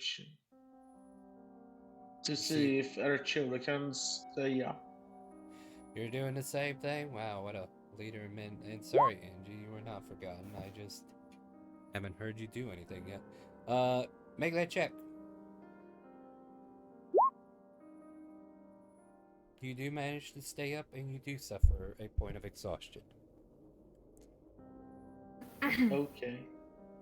Angie, did you say you wanted to do something? Are you ready to make an introduction and tell us about your character because you weren't here when I came back from break? Yeah. All right, so like everybody's turning in for the night, but we're definitely going to give you some more screen time during the day. Angie, tell us what you look like, what you're playing as, and yeah. All right. I have black hair, blue eyes, pale skin. Do I have to describe everything about my character? Just give me the general gist, like tell me what class you're playing and what race. Rogue, human. There you go. If you were here at the beginning of the stream, you would have had examples to go off of, but there you go, that'll work. So, Angie, you're kind of like here at the middle of the night. Like I said, in case you missed this, everybody knows everybody. You're part of the same guild. You've been together since the reemergence into the mortal realm, and you have been traveling with these people, even though you haven't been here officially. We've basically taken you out of the character select screen, allowed you to join the main party, and we're now able to do your affinity quest per se. So as nighttime settles and you kind of like been listening to all the noise of everybody coming back from retrieving this young lady and returning her to her room and keeping watch over her, is there anything you want to achieve before nighttime ends? Get wasted as fuck. Please lower the amounts of F's you give, alright? Yep. Like, I don't mind cursing, but let's not do it when it's not relevant, alright? Okay. Alright. But yeah, go ahead and give me a con save as you are partaking in the tavern of, or the drinks that your guild has. Alright. What a great way to introduce a character, guys. The same old, am I right? I mean, he's Scottish. What do you expect him to do? Not drink? Well, I mean, I'm waiting for that check. Do you know how to make it? No, because I've literally never used this before. Alright, do you see the character sheet? Look for your Constitution saving throw in the upper left-hand corner next to your stats. We want the con save, not anything else. Alright. Bear with me while I figure this out. Yeah, click the word con save.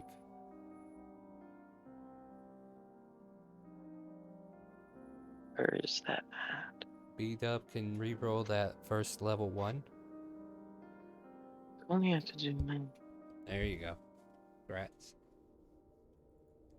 Alright, me help. If you want to check the stream, here's where we're looking. We want this.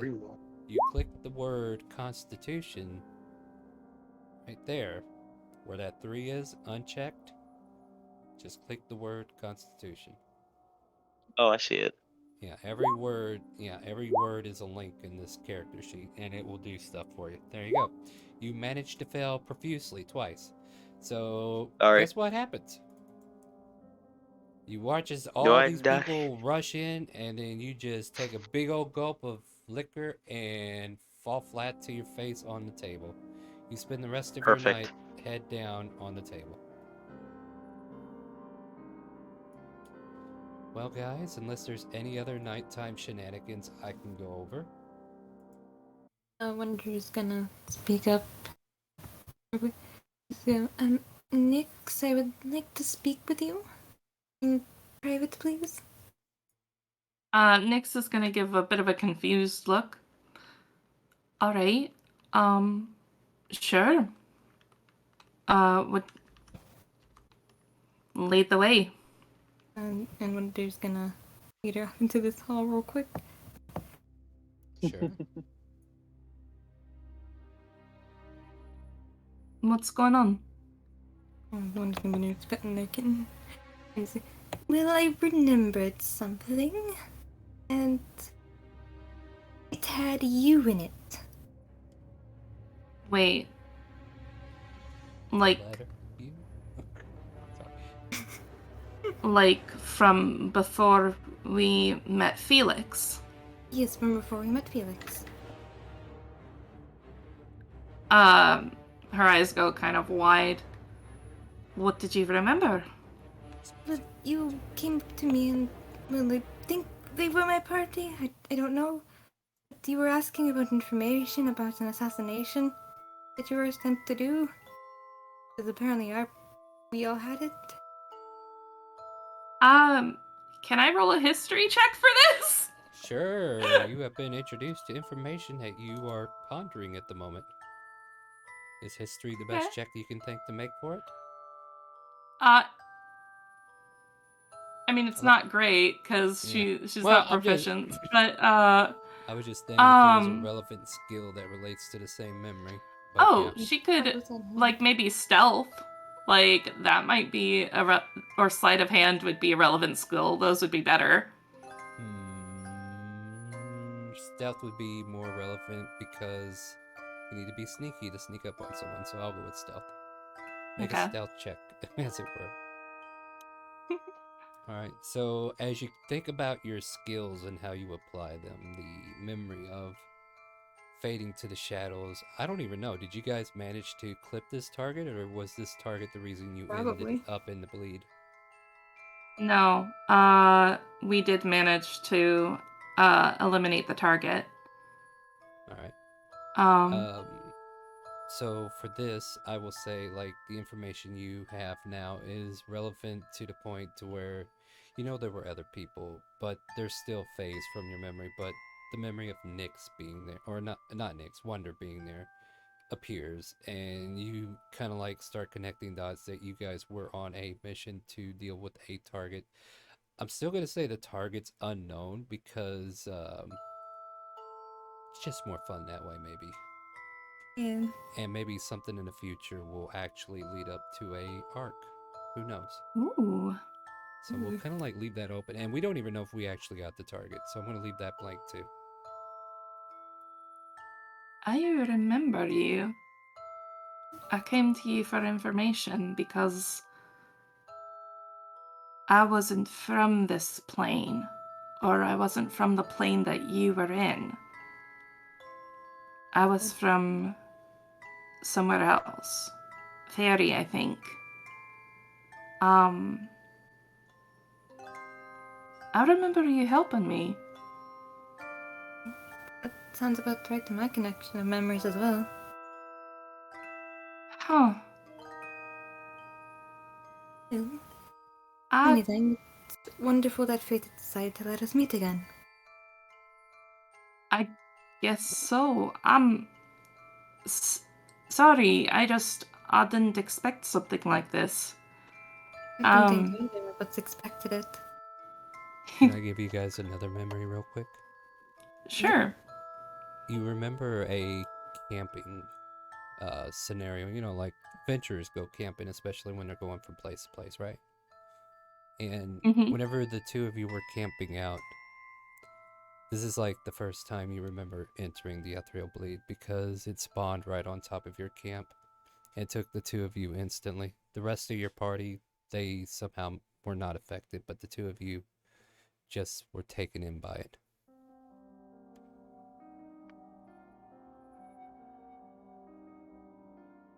We were in the bleed together. Yeah. Something picked us up. But why us? Why not the others? I mean, we did seem like a decent team? I don't really know. I don't either. But I guess it's good to see a familiar face. It really is. I don't know if we were quite friends before, but I know we're friends now. Could I give you a hug? Of course. As you go to give Wonder a hug, the little cat on her shoulder sticks its head out of her or his sleeve and just kind of meows at you as you wrap around. Meow. Nyx kind of like startles a little bit, like, who are you? When did she get this little friend? I'm just gonna carefully take the kitten out of their sleeve and I found this when we were running to catch up with you guys. The little thing kind of just hopped up on me. You picked a good friend to. What? Nope. I told you earlier you had to do this before I We should. We'll wait for a star. Sorry about that. No, it's okay. Like, I tell him, like, you need to tell me what you need before we go because I'm going to be busy. And it's like he purposely waits till I'm busy to ask me to go downtown. Anyway, guys, I apologize. That's okay. Nyx you, is scritching under the kitten's cheeks. Like, you picked a good person to make friends with, I'll tell you. Welcome to Starwind's Mimicking Animal Hour. You did a good job, that's for sure. Oh, yeah, I am the cat whisperer. Anyway. Yeah, this little kitten purrs to your scritches and just kind of like sidles into this sleeve that Wonder has by their neck. It's a popped up collar, right? Yep. Yeah, they kind of like hang out there. And yeah, you two are able to catch up for the rest of the night if you want, or get some sleep and deal with everything tomorrow. I think Nyx is going to settle outside of the door where Felix and Robant are. And if Wonder wants to hang out and talk until they fall asleep, she would like that very much. Yeah, you guys can. Yeah, you guys can hang out by the door so you're not interrupting those who are kind of like dozing off in that room. But unless there's anything else anyone wants to attempt before we go to the next day, last call for alcohol. Oh wait, it's already been done. All right. Time passes as it usually does, my friends. And the sun slowly rises. Irachula, you manage to stay up with Felix, who he's been pretty much mouthing this pipe, but he was being nice enough not to light it because he didn't want to cause any smoke for the young woman who's currently sleeping helplessly, waiting for her to regain consciousness. However, you and Felix both realized that Minerva did not survive the aftermath of trying to stay up with you. But they will get a long rest, and you will not, Irachula. So make sure you mark that exhaustion. How about you, ladies, outside that door?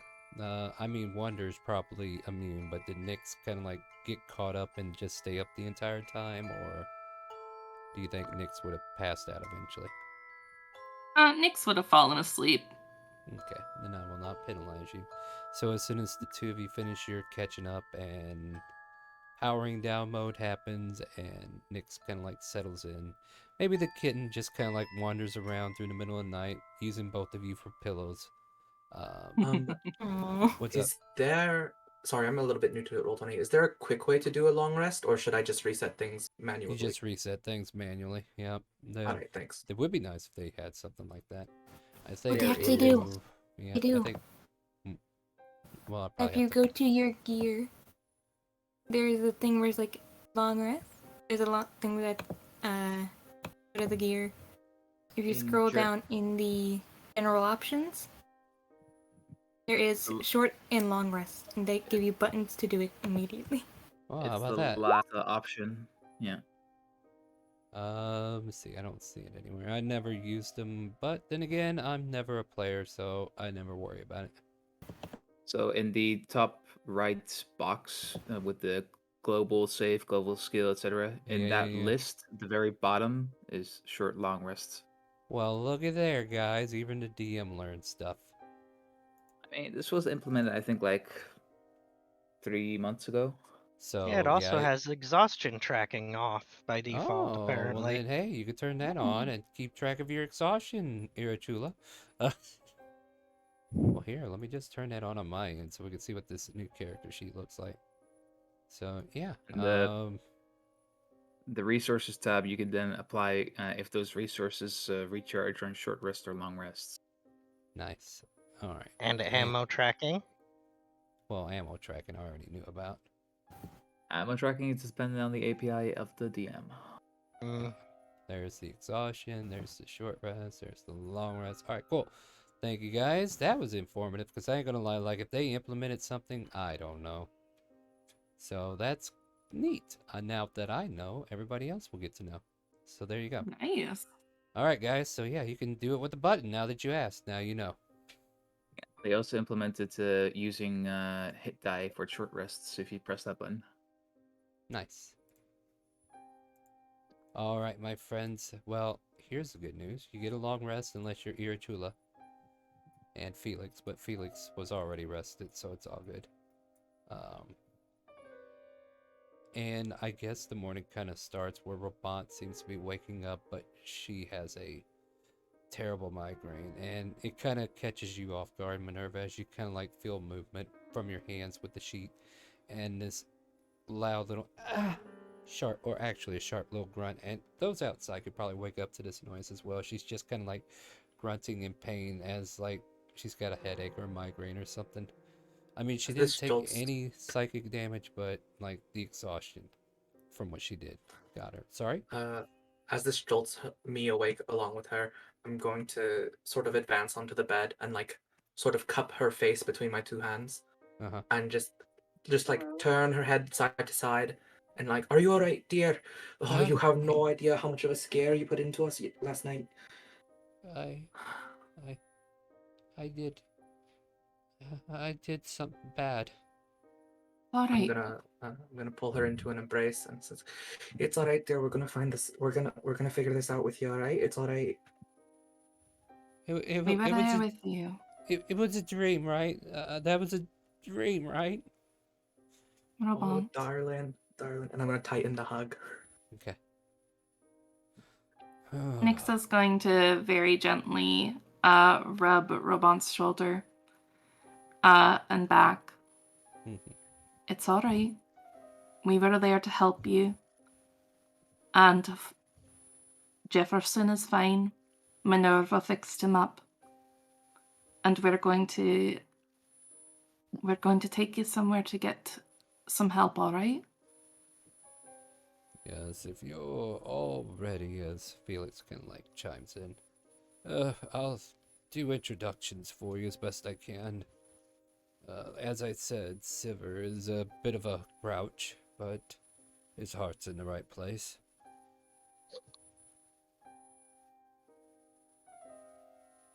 If you want, we can have breakfast first. It's no point in going out on an empty stomach, and Robant's probably,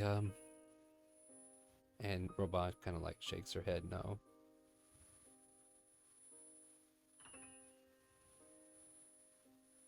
Will you take some water for me, dear? Just give me a persuasion check. There's multiple reasons that I'm adding into this influence. Sure thing. Yep. You just get her character sheet. Why would you even think to close that? I was refreshing my thing. Oh, no, that's fair. That's fair. Now, I'm just going to ask you for an insight check, too, then. All right. Since you got the sheet open. She nods, and she seems back in a way to where she's kind of like relying on you guys. The insight check kind of like gives you an idea that she is guilt-stricken, and she's dealing with it mentally, but she doesn't know how to process it properly. Robant, what happened last night wasn't your fault. You were not yourself,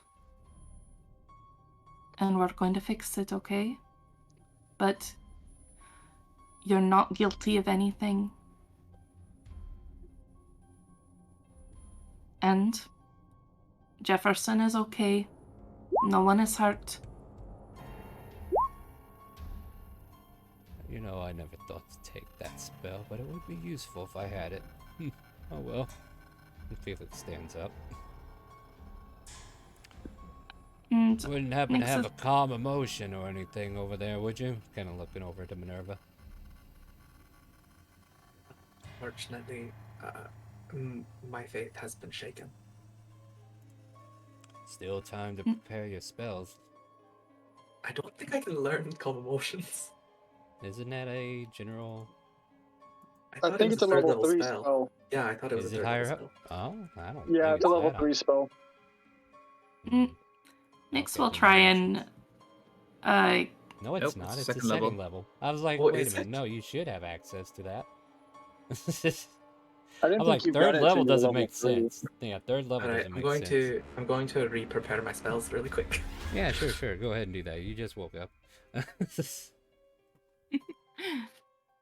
And It's been a while since I played a cleric. I thought it was higher up. no. It's been a level that since one- it's been a while since I've even seen calm emotions.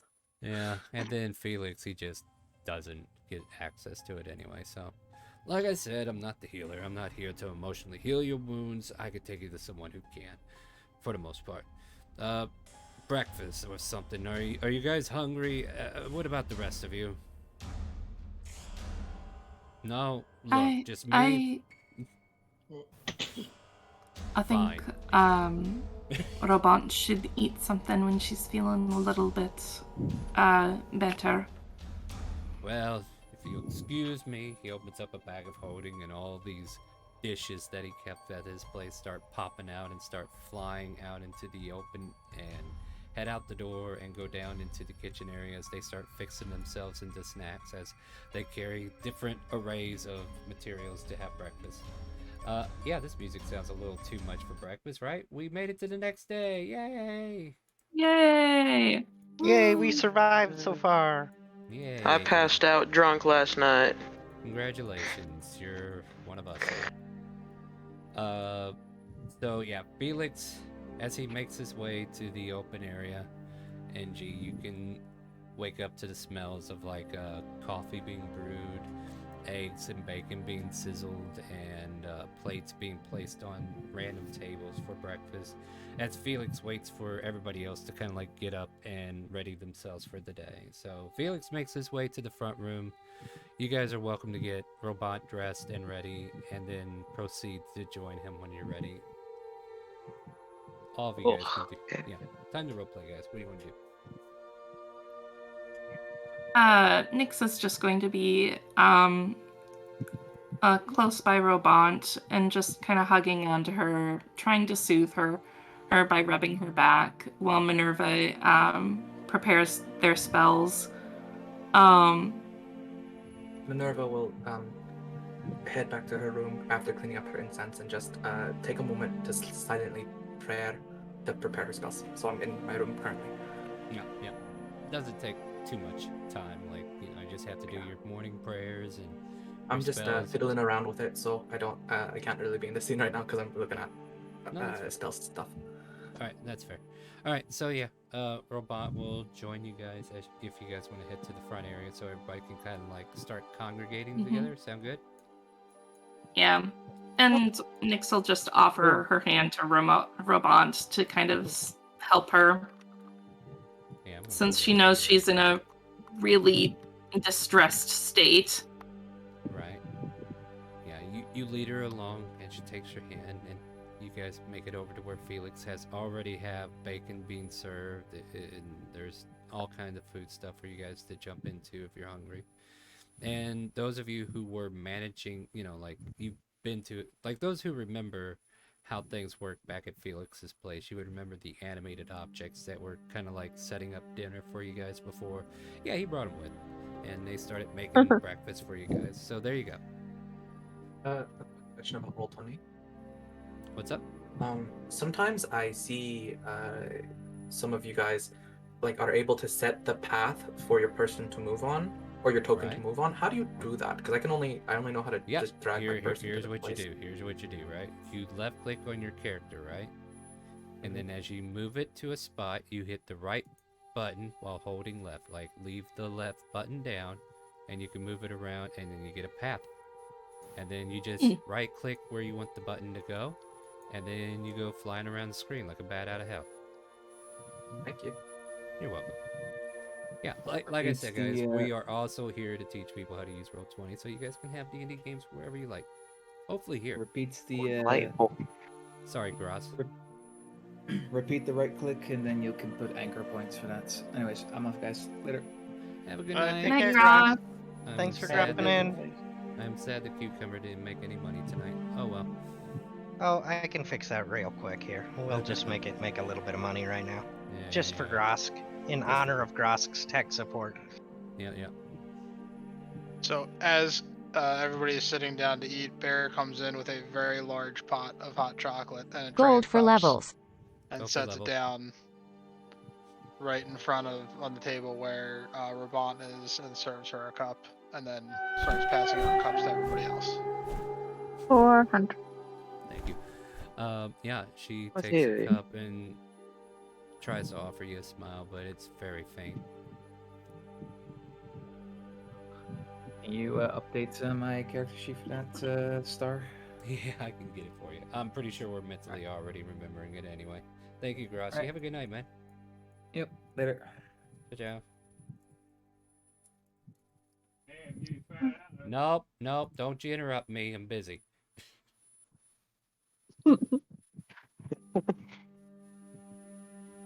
What is this shite? Is he alcoholic? Don't ask. Anyways, might have to go on break just to get rid of this problem, to be honest.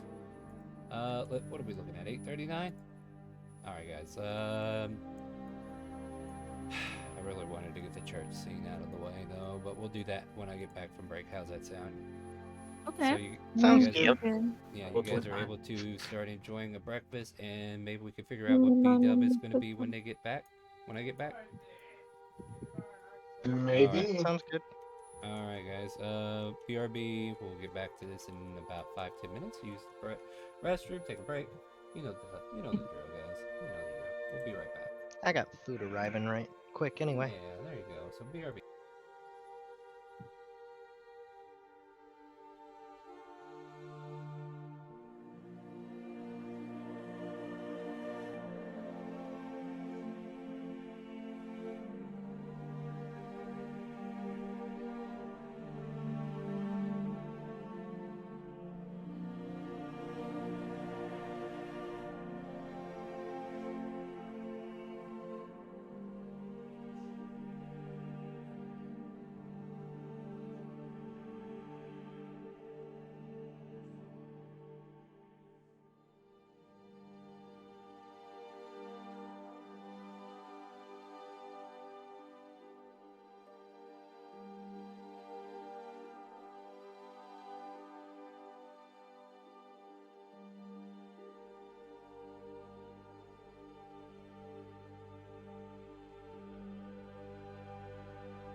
Hello, hello. Welcome back, everybody. We are back from break once again. If you want to play D&D with us, exclamation mark help in Twitch chat. We'll give you a link to the Discord, a link to the game, and also a link to a Charactermancer video that should help you get quickly set up, say for a few steps, but we can help you with those as well. Thank you guys for joining us. We are going to continue what we've been doing, and our poor little robot needs to go see a shrink. I mean, a priest. I mean, a what? We need to go see a priest of higher caliber than our current party, unfortunately. But before that, breakfast is had. Hot cocoa was delivered by Bear. The rest of you are able to enjoy bacon and eggs that are on these animated plates that are currently like scurrying over to anybody that has an empty spot in front of them.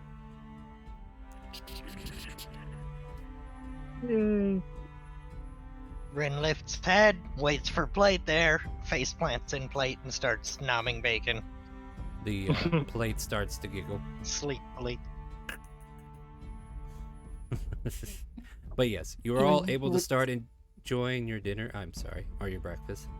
And Felix finally has the platery start stacking itself and cleaning itself and throwing away any leftovers that are not needed.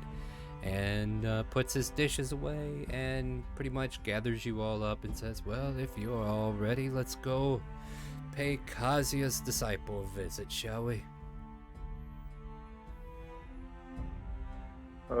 Sure. Thank you. I just needed someone to say that. So yeah, as yeah, so Felix takes lead for now and leads you through the city.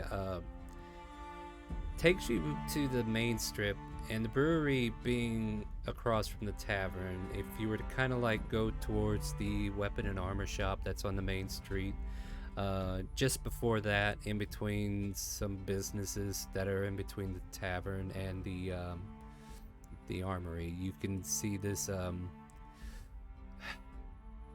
little grassy area that is fenced in, well taken care of lawn. But well, really can't tell. It's wintertime, right? But on any other day, it would be like green, green, green. But here you got like a bunch of snow. There's actually like a mini snowman that's up by the doorway, and it's kind of like waving at everybody as it pass by. As you pass by. Yeah, so like some kids must have built it there. There's a warm path leading up to this church-like temple. And for those who may or may not know, Kazia's emblem is like hanging above the representing her church, of course. So there's like an emblem that some of you may or may not recognize. Religion checks if you want to make them. I'll give it to you for free as you enter into this space. I mean, you already know it's Kazia, but the religion checks to see if there's any history with Kazia that you may think you have. Welcome back. You don't have to roll, but if you want some kind of connection with Kazia, we can talk about it. I'm glad Totally we have don't. a connection. Yeah. We totally don't have to have a lot of conversation. Minerva, on the other hand, like you, actually, I can connect with dots pretty easily since we've already established Illumina. And one of the things is that I've already kind of told you, right? Like the wind and the light kind of work hand in hand. Life clerics usually pick one or the other to be their domain of choice. And you get the intention that you're about to meet a life domain cleric of a higher caliber who carries Kazia's emblem instead of Illumina.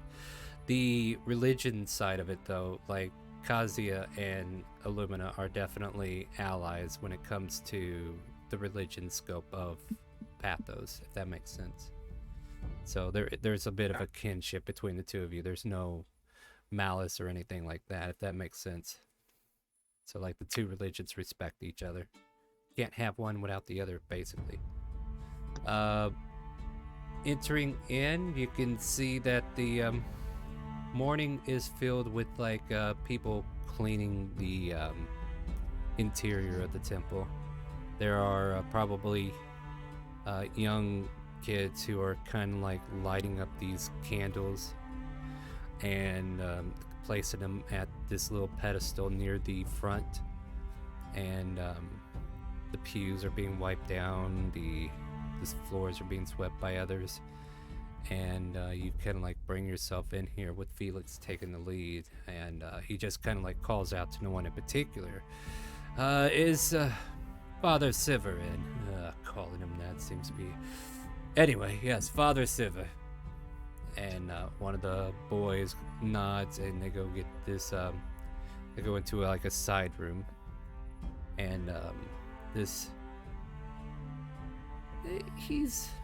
morning, right? He's not fully dressed in his garb, right? But you can see him kind of like in chainmail, though. Definitely ready for battle if he needed to be.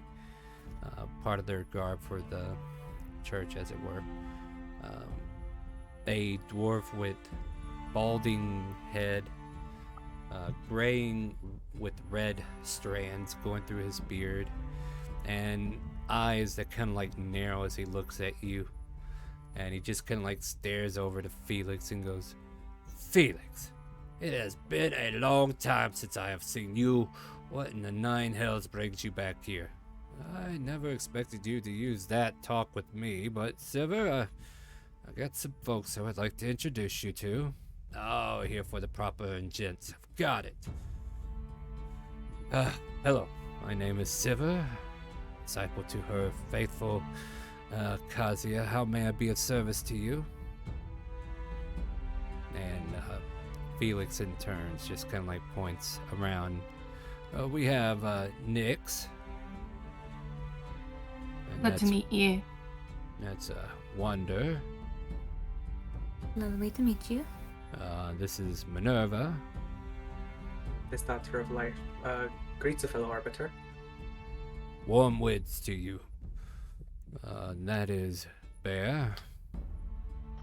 Bear just kind of grunts and nods his head.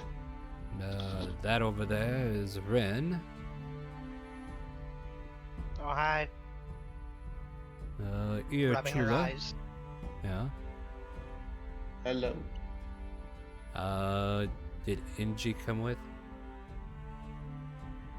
Sure. Huh?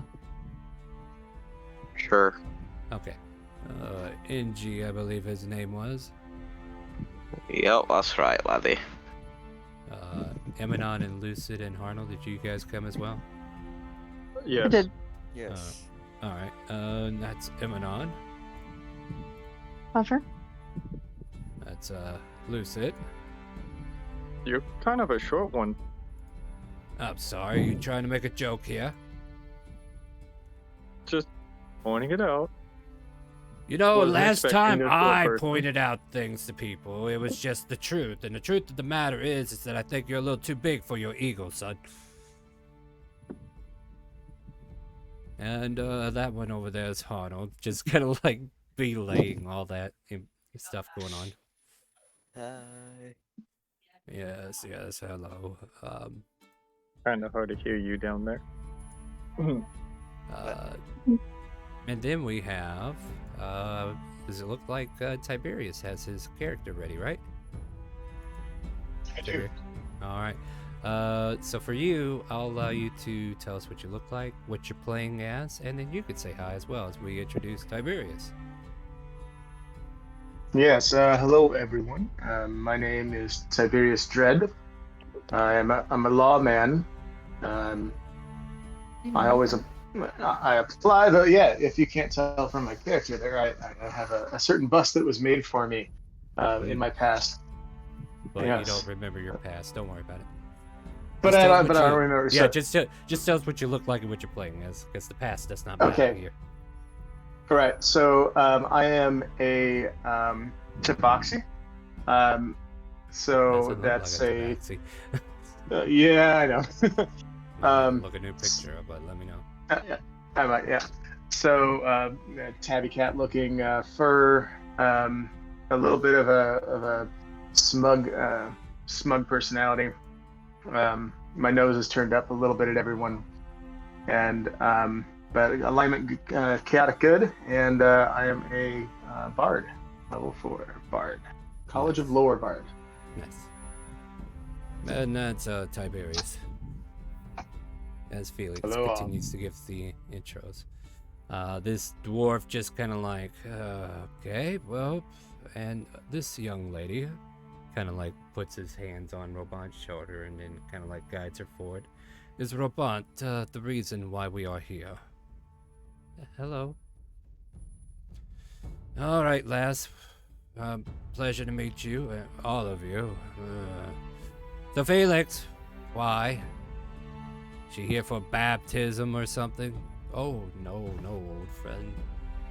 She's been treated with a geist, or geist, or however you want to pronounce it. Can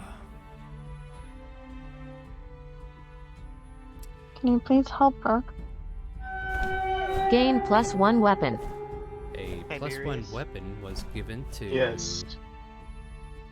Who are we giving Tiberius. it to? Tiberius, Yes. you get a +1 weapon. Do you know how to add it? I do. What kind of weapon? What do you use? I believe that's going to be a scimitar with the College of Lore, isn't that right? Maybe I got that wrong. I don't know. I don't know if Lore can use. No, Scimitars are no. simple weapons anyway, right? Are they? Or are they martial?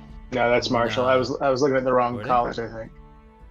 No, scimitars are still simple because even druids can use them.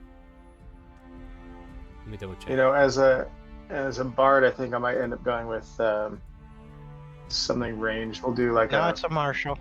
Well, you can also pick the wand of the war mage if you need to. I do not know what that is. It's a +1 wand that gives you a +1 to your DCs. And magic Ooh, that could be attack helpful. rolls. That could be helpful. I will go with that. Alright, so you look up Wand of the War Mage in the compendium. Do you know how to do that? Yes, sir. Alright, and then you can drag and drop it onto your character sheet. Thank you much. No problem. You can thank Ren for giving it to you. Thank you, sir. You're welcome. Alright, so basically Sivir just kind of looks at the girl concerned and takes a closer look and just, yeah, it does seem like there's something in the eyes with this one here. It doesn't seem complete. Also looks like she's been crying quite a bit. What's wrong, Leon? No, don't tell me. You know what? The less I know, the better. Anyway, yes, I can set this up. We can take care of this problem. Yes, I get it, Sivir. You kind of like see Sivir putting a hand out. You need a donation to the church. And Felix kind of like looks to you guys. Are you feeling generous enough for your... Rin's gonna fork over $1,000. That'll do it, actually. Good. Does the same. I mean, if you want to keep donating to the church, I don't mind taking your money and putting it to good use, but do know that 1,000 was enough to suffice. I'll take it. Orin, do you want to split the cost? I can give some too. I'm good. We're good. Just maybe sometime if I'm hurting and I need some, I'll ask for a bit, but I'm good for now. Well, just say the word. Okay. Thank you. So Robot pulls Sivir's ear down to her level and whispers, "Are you sure, lass?" And Sivir gives you your money back. Oh, okay. And Robot hands over her money. Robot, are you sure, dear? Yes, you guys need your money for your thing. This is something that's happened to me. I should take care of it. Robot, sweetheart, I'm what taking happens? care of it. Well, I know that if you she can wants to take care of it. Let her. I mean, it's up to her. It's her thing, you know. If she doesn't want us to help, then I say we let her. Like, yeah, so just kind of like ease your mind a bit there. And then she kind of like seeing her kind of like trying to figure out some way. And then she noticing, like, there's that panic look, like you guys are doing this for her again. And she's just like, but I have the resources. It's kind of like what she got to. So she pulled him down, says, I have the money. Just give him his back. And he does so. And she hands him the money. And brave little lady you have here. She is. I just don't want you to think that just because it's happening to you doesn't mean that you have to do it alone. I know, but I don't want you all to give up everything that you earned just because I'm in trouble. Sivir pays attention to this for a bit and he's like, ah! And he counts out 500 gold and gives her the rest back. He's like, this'll do. I don't need any more. You just come with me. And he starts pulling her back. You can definitely see he's not willing to admit that he's falling for this fondness of this young girl's generosity. So yeah, Sivir will prepare the ritual for... Oh, go ahead. While he's preparing this ritual. Do you want me to stay close? It's okay. I mean, sure, if you want. I don't... Can I roll an insight? Like, she's still kind of like holding your hand, though, right? Okay. Then Like Nyx will absolutely go with her. Yeah. As this is happening, Minerva will turn to Sivir and say, if there's anything I can do to help with this, just let me know, please. You look like one of them types from a different cloth, but you are somewhat of the cloth, I would take it. Very much so. All right, I knew I didn't have his character sheet made. I didn't expect you guys to run into him, so that's fine. Anyway, yeah, well, I mean, basically, it's not going to be very much of effort here. I just have to procure the diamond dust that's stashed away, and we can get started here shortly. Do want to remind you that if you ever attempt to do this yourself, you'll need 100 gold pieces of value of the diamond. The additional charge is for basically church expenses and also, you know, just being a generous soul to expend one of my spell slots to do such a deed. Remember that. Thank you very much. There you go. Of course. Thank you, sir. Yes. That's what I... Yeah. I will leave it in your capable hands then. Yes. And he procures the diamond dust. The hand of this priest kind of like lingers in front of Robant, and he just kind of like, it almost looks like he takes this diamond dust in his hand and just does like a blow, right? Like a blowing the kiss motion as the diamond dust just kind of like takes to the wind, and it lets off a soft green energy as it spirals around Robant. And then as it spirals, there's like this little black mist that comes from like the chest area, and it expels itself, and the green energy just envelopes it and dissipates into the wind. There you go, child. May the warm winds of the goddess bless you in whatever endeavors you have to come.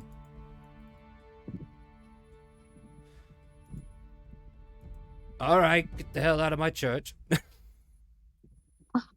You don't got to be so rude about it, laddie.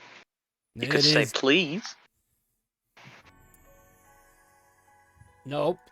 Just go. Rin's gonna kind of hang back a little bit to be like one of the last to leave, and gonna give him 500 gold and say, you know, I know you said you didn't need the extra payment, but just I'm grateful to you and the church for being here for us and doing this. Well, you are paying the tolerance fee for most. Thank you kindly. We will definitely take your fee into taking care of our other charges. And then she'll make her way out with a respectful nod to him.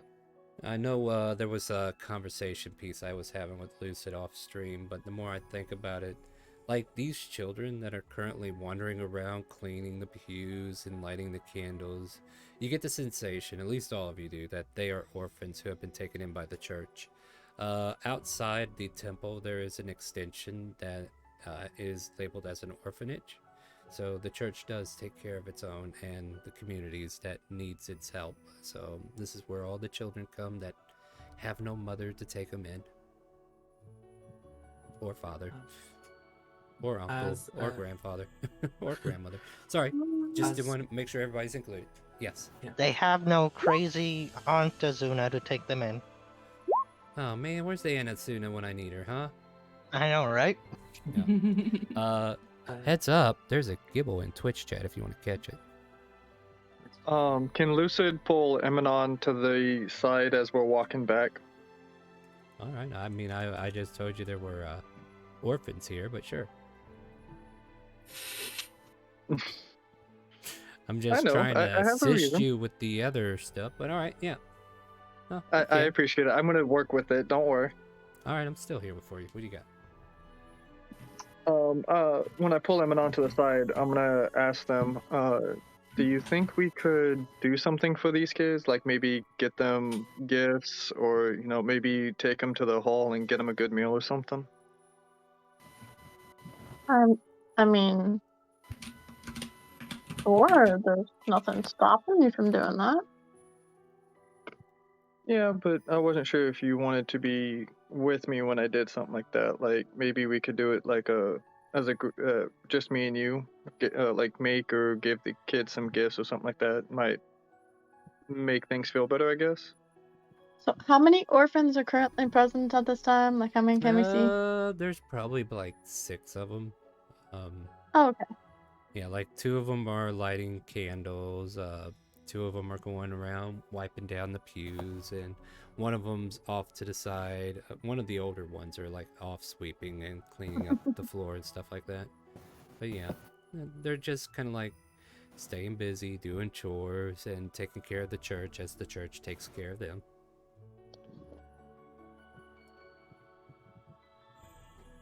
We can give them gifts. I was about to ask the same thing.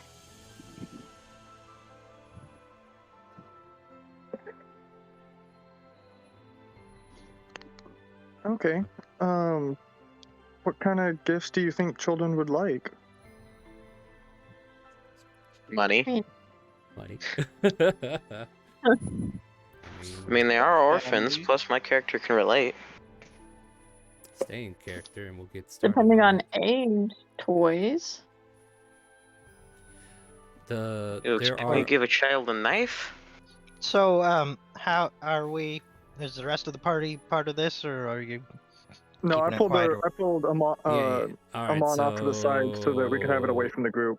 NG needs to keep to themselves then. You're not a part of this conversation.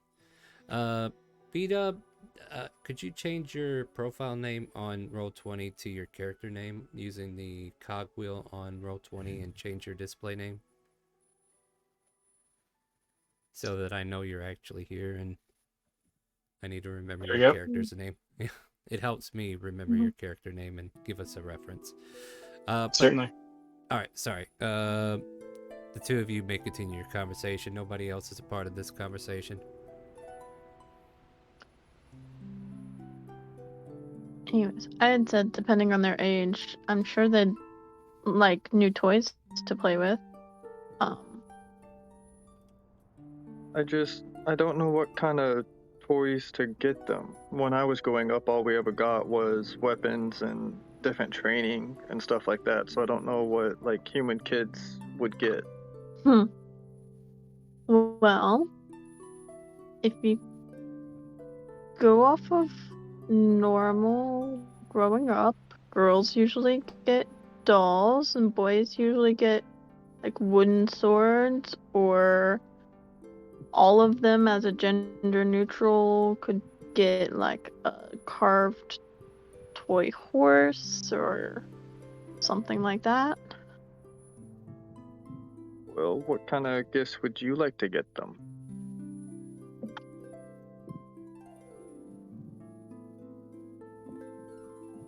Books, actually, because knowledge is important. Okay. They might not like it, but eventually. Well, we can always find out.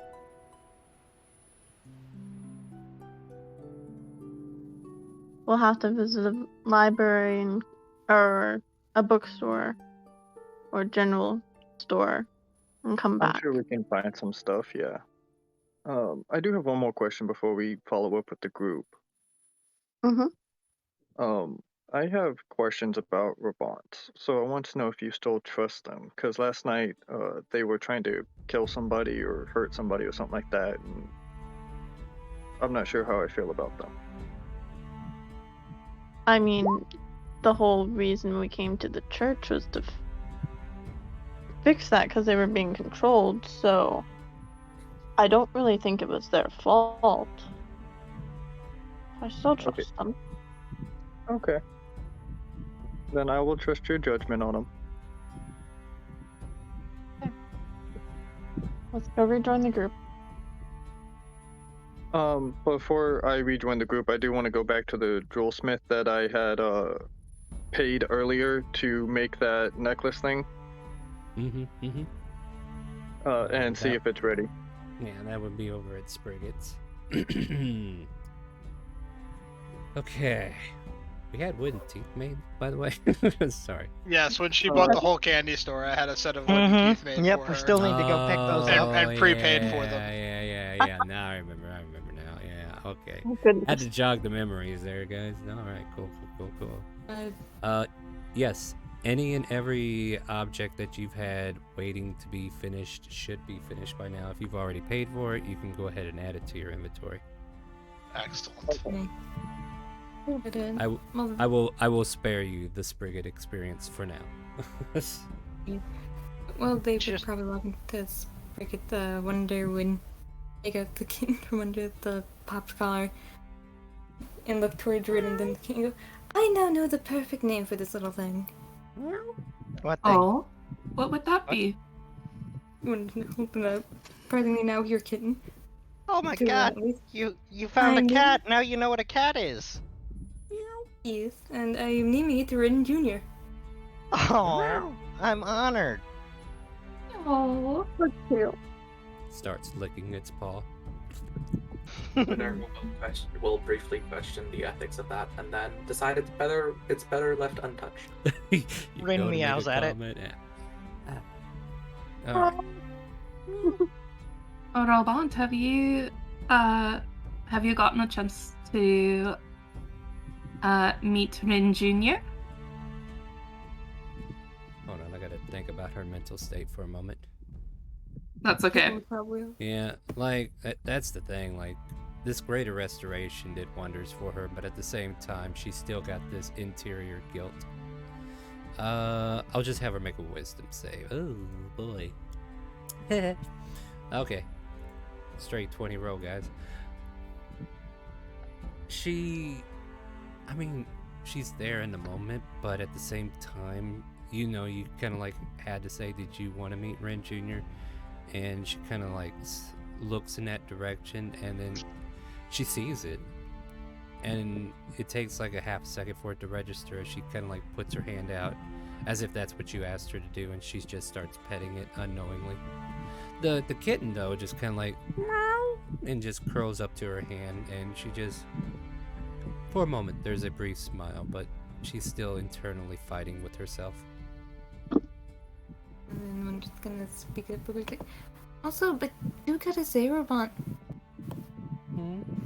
I know you're probably not feeling well about the whole Jefferson thing, but I feel like he would be proud. On him. That's what we've seen of him. Jefferson is laying in bed and says, if I ever find the cut that shot me, there, Jefferson, don't you worry, we took care of him. I swear to God, you better have, because if I find out otherwise, I'm gonna stab her. And then we cut back to you guys. Honestly, you wouldn't be the first assassinator in this quote-unquote family. As one could use them towards next. Assassinating? What are you talking about? Assassinator? You mean just assassin? Yeah. I don't want to be an assassin. You don't have to be. I'm just saying, if you need someone to speak to, just Nix and I would probably be good to help you through this. When before I met Felix, I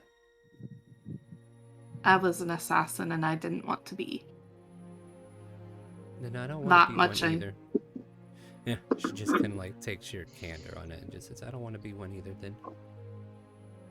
Yeah, and you don't have to be. That's why we are here to help you. You choose whichever path you want to take.